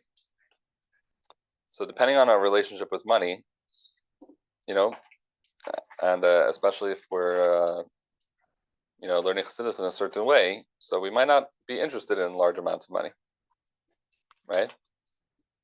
If I could pick on your example of money being like safety, so once we have enough money that we feel safe, so we won't necessarily think to pursue more than that. You know what I'm saying? If we feel a sufficient level of safety from the money, then like we would need a different motivation to pursue more money than that. You know what I'm saying? Yeah, it seems like some people, like there are people that like want a lot of money.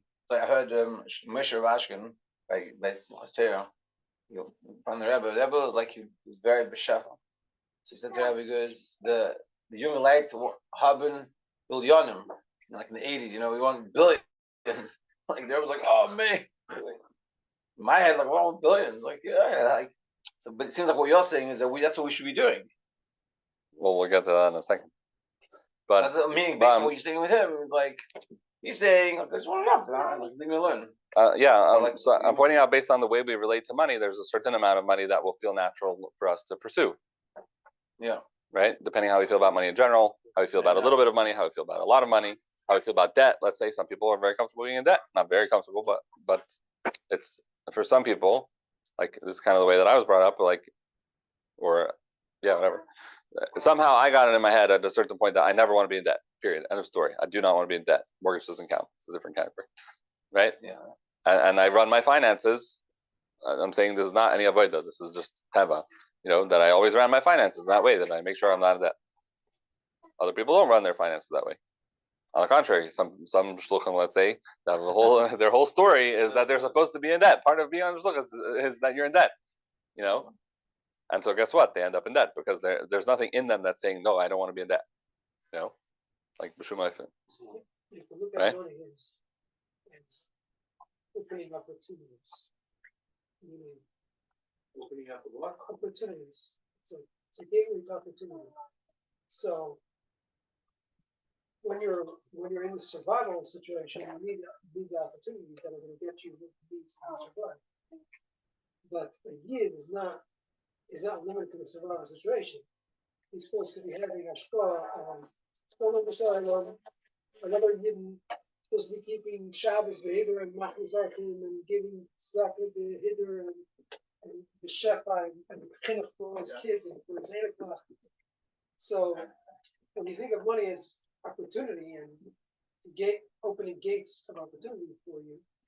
So as a yid, you need to have a lot of opportunity, and the gateway to a lot of opportunity, which means to have a lot of money so you can do a lot of what you need to do.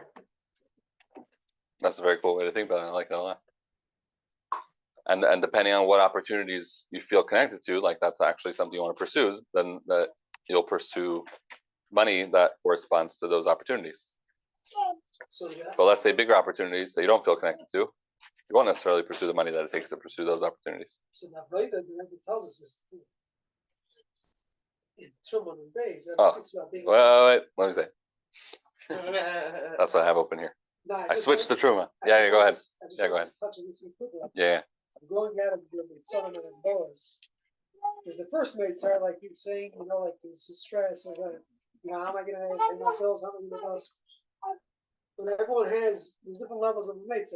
Everything when you're limited only to certain opportunities you want to pursue, it's also a mates. The true non-Boas is that you're ready to take on anything, and you're ready to catapult.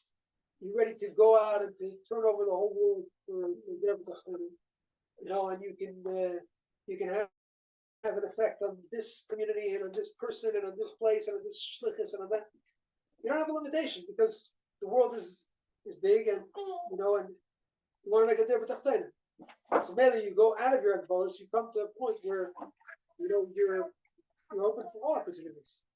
Yeah. I would really take what you're saying. First of all, I agree with you 100%. And I would say, basically, there's infinite opportunity for Torah and mitzvahs.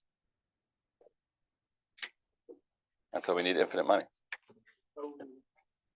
to pursue the infinite opportunity. Well, which is a perfect segue into the sikha that I want to share. Or infinity of opportunities also of type of shlichus. Yeah, well, that's what I mean. I wasn't talking about opportunities to buy fancy cars. Huh? I wasn't talking about opportunities to buy fancy I cars. was Yeah. spelling it. Yeah, he also wasn't. No, I know. Yeah. So I was just adding. I'm not sure. So the sikha of Truman Tavshin and Beis, this is a few months after. This is Adar, so this is a few months after the sikha that we were talking about before. Don't leave for the Truman and Beis part. It's 5 minutes. 5 minutes? Yeah. Okay. 5 minutes. 5 minutes. 5 minutes. So the sikha of Truman and Beis, again, it's all part of this Tavshin and Beis. The world is in this spiritual state of chibur of Gashmius and Ruchnius, and we need to do things to be Megalas Papel, state of Geula Ruchnius, the Rebbe called it. So that Can't find it, I guess.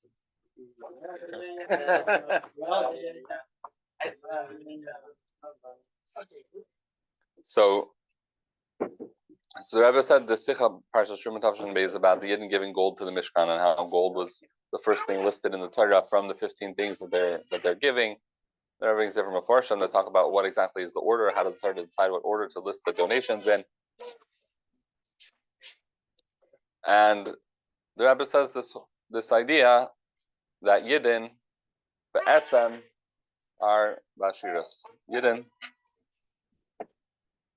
Be'etzem, a Jew, because he's a Chelik Elikam Imal Mamish, that's for his neshama. And he's the Ibshur's Bechira, that's his guf, right? So, if you think about it, a person who is a Chelik Elikam Imal Mamish, his neshama is a part of Hashem, taking on human form, being established in human form. And his body is the choicest thing. The Alter Rebbe says there's no, we have no like musag b'chal, like preciousness of a yid's body to the Eibishter. Beside the Eibishter's bechira and the guf, right? Such a person, do you think it makes more sense that he should be rich or he should be poor? What is more masim to a person whose neshama is a chelik alikam mamash and his body is the Eibishter's bechira? Should be rich or poor? He should, but that's like, I don't know. It's irrelevant. That's what you're used to. That's what you're used to thinking. You didn't have poor. It is irrelevant. It's weird. It's a weird connection. Say what? Because even gold isn't made only for that stuff. Well, it says gold is made for the Mishkan. Point is that the tzad ben Efshel is he's a tzad. The neshama is one with Hashem, and the body is supposed to serve that. Yeah. If the Yid would be a tzaddik, would it make more sense for him to be rich or poor? What seems to make more sense? According to what we're saying, it makes sense to be rich. But then how come we hear so many stories of, and back in the day, in the old country, there was plenty of tzaddik, Very simple. Because the old country is gullus. What? The old Gullus. country is gullus. Cool. And the Aves were not poor. The Aves were not poor. Moshe Rabbeinu was not poor.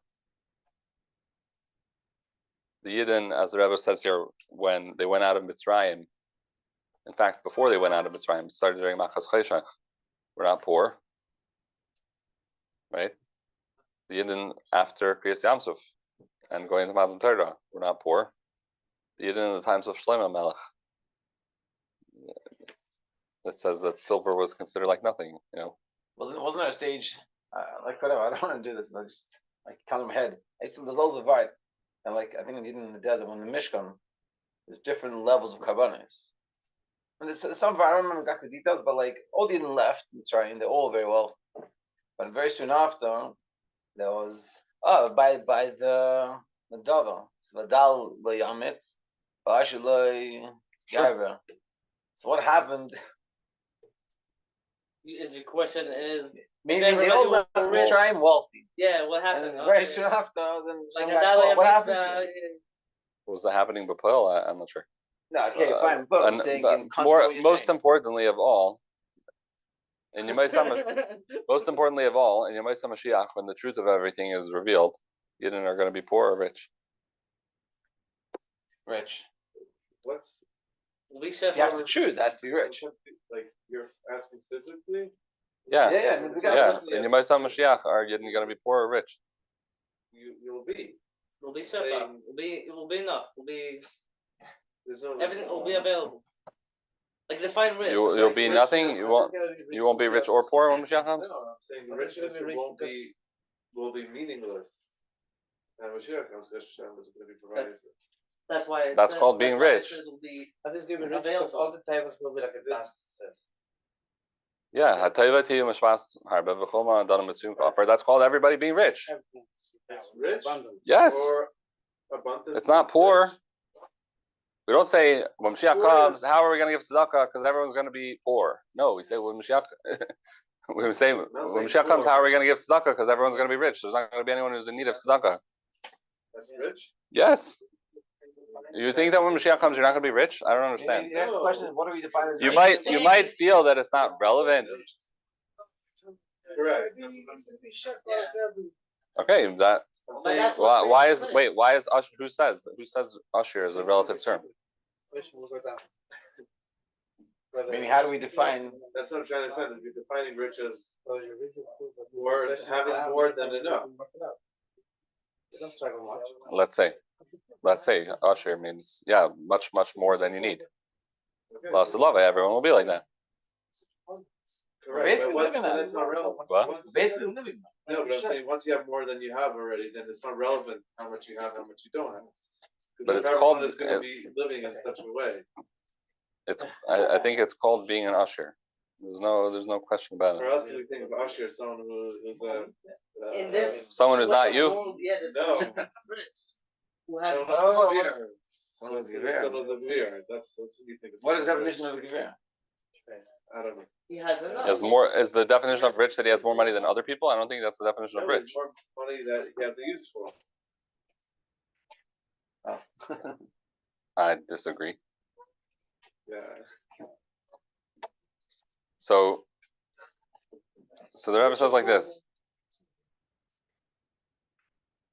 It's not. Rich is not so much. There is that kind of rich, but there's also rich that is having significantly more money than you need. Yeah, the Maimer of Tefillah Might shows us very clearly. That it means you have not just a Machzor Yasher Yasser Lai, have Pashat a lot of resources. Yeah, that's also his describing the expense, the state that you're living in. It's not so much about. I don't think your- so. Your the chassid. An usher, like he said before, by karbanis or by tzedakah, an usher is an amount of money. There are dinim of tzedakah and whatever. Like there's a gather of an usher. Anyway, I told him 5 minutes, so I wanted to share this with him. We could flash it out after. I'm not going to read it in Hebrew this time. I'm just going to say it over.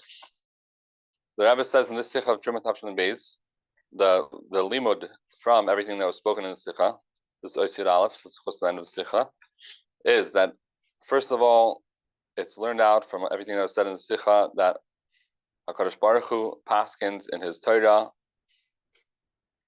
and the Torah is eternal for all the generations, all the places, that every single yid is shaykh, first of all, to gold.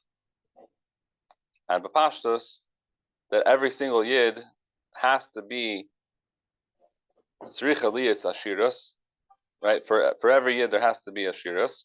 Hein beruchnius, v'hein begashmius, ashirus b'pashtus mamish. Both ruchnius ashirus and gashmius ashirus. Literal, simple wealth. And more than that, not only is it that it needs to be this way, actually every single Jew has ashirus in actuality. And even if it's not found begolui and begashmius, even if you're not experiencing this in a revealed physical way, this is not because it doesn't exist, chas v'shalom, but rather because a yid needs to reveal this through his avodah. Here, if you're not seeing ashirus, it's because you have to be megala through your avodah. What does that mean? You write a Aryeh in the Sikha and explain what avodah is the Rebbe referring to. Make a lot of yidden a lot of money. That's my plan. Don't do it before me. And on the contrary, through this that we reveal it, so then it becomes in a way of Yisra or Min HaChayshach. Tesefes ribui shel shefa rav de gishmei bracha, like it's hard to translate in English, like a major addition of shefa in gishmei bracha is like rain, right? But even shaltik beres achayis in a very strong chayis, the shenasta shitafin, as I said, I wasn't going to say it in Hebrew, but it's hard to give it over the same way. It becomes a shitafin is like a flood, right? Shal gishmei bracha ach barach l'mayla yusa, becomes a flood of blessing. In a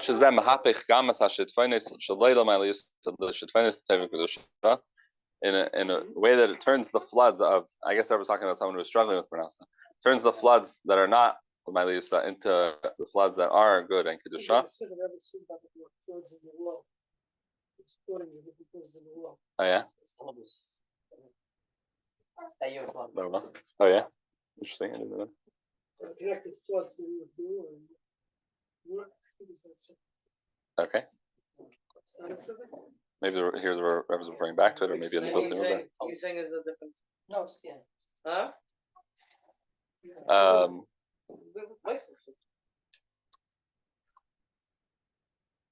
Yeah, in such a way there's a hachana for Malah ha'artis says Hashem kamayim ne'amachas. So I guess that's all going on this thing of floods, which I didn't know about.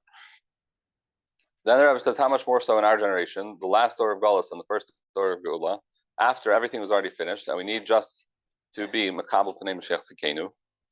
So certainly Hashem is blessing every single Jew with Ashiras, Zav, Gashmius and Ruchnius, blessing you with wealth, with gold, Gashmius and Ruchnius, Ada Eifen, Kishem Shahaya be Mitzes Chameres Mitzrayim Kumay Kain Ata Ren employs, right? Like we know that our Geula is similar to the Geula from Mitzrayim. She'en L'chal Kol Echad Ve'echad MiYisrael Shalei Hayu Imay Tishim Chamayrim Levim Luvim to Unim Mikaspo Zahav Shal Mitzrayim. Right there was no Jew that went out of Mitzrayim that didn't have 90 donkeys of gold and silver from Mitzrayim. So in the same way that they, right before their Geula, became very rich, Pasha talking about gold, right? So same here, and from here we have the Hira that a Yid needs to try. A Yid needs to try to be rich in actuality in all matters, starting with the Shiras Beruchnius, in Asher El Badas, is what you're saying, that there's a feeling of Ruchnius, right? There's a mindset of Ashiris, a mindset of Ashiris, right? To be Asher and Torah and Mitzvahs. But V'ad Gam Ashiris B'Gashmius, but that should extend into, you see right away, really, the connection back to the Vayetzi Sicha, right? That should go into the Ashiris B'Gashmius. And why, this is what I actually really wanted to get to. Why Ashiris B'Gashmius? Why is that something of interest to the Rebbe? He was asking before, could we make the Chushei Talmud, Chushei Rav, could we learn the way of thinking from the Rebbe that would make us feel this way, right? So it's in order to fulfill Torah and Mitzvahs, b'menuchas ha'nefesh, b'menuchas ha'guf, Psak the Rambam.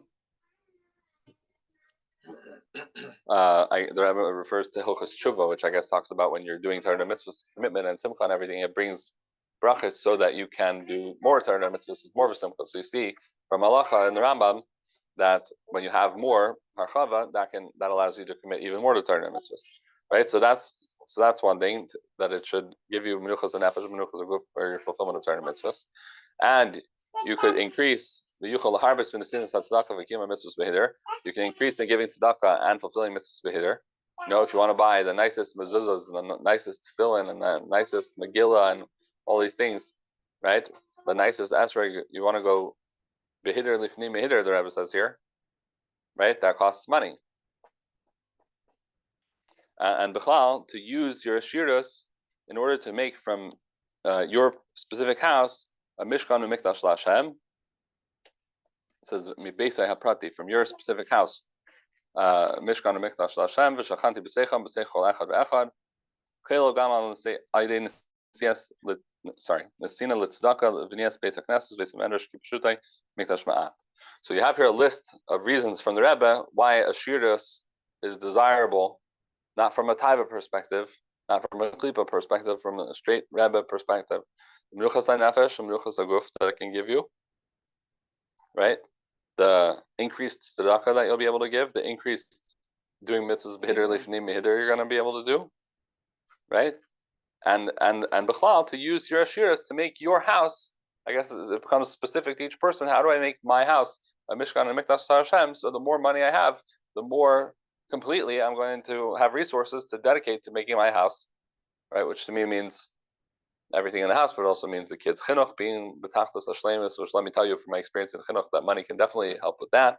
To the point that I'll tell you, a lot of kids' chinuch could be saved if there was just enough money, but that's another conversation for another time, right? But this is the Rebbe's way of looking at ashiras. Like, why would I want ashiras? Remember, so we were saying before, why would I want ashiras? So if I'm relating to money as safety, so that will encourage me to pursue money to a certain extent, right? If I look at it as opportunity, depending on what type of opportunity, but yours was a great example that aligns very well with the Sikha, like you said, but depending on how we look at money, so that will change how we think about ashiras. Like, what ashiras? Why would I want ashiras? Is that shaykh to me? Like, what do I need ashiras for? I'm saying someone has that type of question.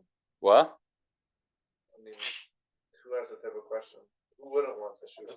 Well, a lot of people don't want ashiras. A lot of people will take ashiras if I can snap my finger and give it to them. But to actually pursue, to actually lishtada liyas ashir, a lot of people don't want to do. Thank you very much, and they need a lot of coaching in order to get them to do it.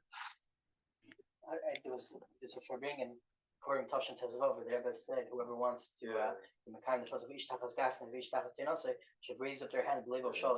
How many people raise their hand? Enough that the Rebbe said that it's funny when he comes on Yisrael and everyone, the Belsham there was surprised Chabad's shtick.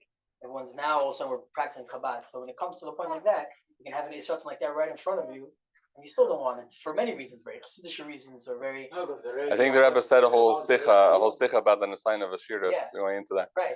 But yeah, so I think this is my hergash that everybody talks about that story and everybody feels like, oh, I wish I was there. I would have raised my hand, like. And here the Rebbe said, here I'm giving you the Eis Ratzon of Purim. What was it? Tavshin Tezvav. I'm giving you the Eis Ratzon of Purim Tavshin Tezvav. It's in your hands. You have ashiras within you. It's within you. There's a funny thing to say. It's one thing if I tell you you have in you the keches na'alam to finish Shas and be a baki in Chassidus and the learning Rebina. Because seichel, I can kind of see how I have seichel within me that I could bring out, right? But money, to say that I have money inside of me. What's my question? Is sort of in the beginning. He said, what do you think about like having more money? What do you say? So Michal said, you have to work more. That's why everybody left. They figured they could listen to the end of the recording. So he said, it's fine, whatever. So he said, you have to work more. Yeah. No, this is a podcast. I agree with you. What I'm saying is it's confusing. Calculate what I usually. No problem. No problem. Shkraya. My question is, Shkraya for letting me challenge you. It's not over yet. Okay, good. the question is, like what I'm not fully understanding is meaning the Rebbe is saying should be more Basha. Now, so logically, or maybe my logic is off.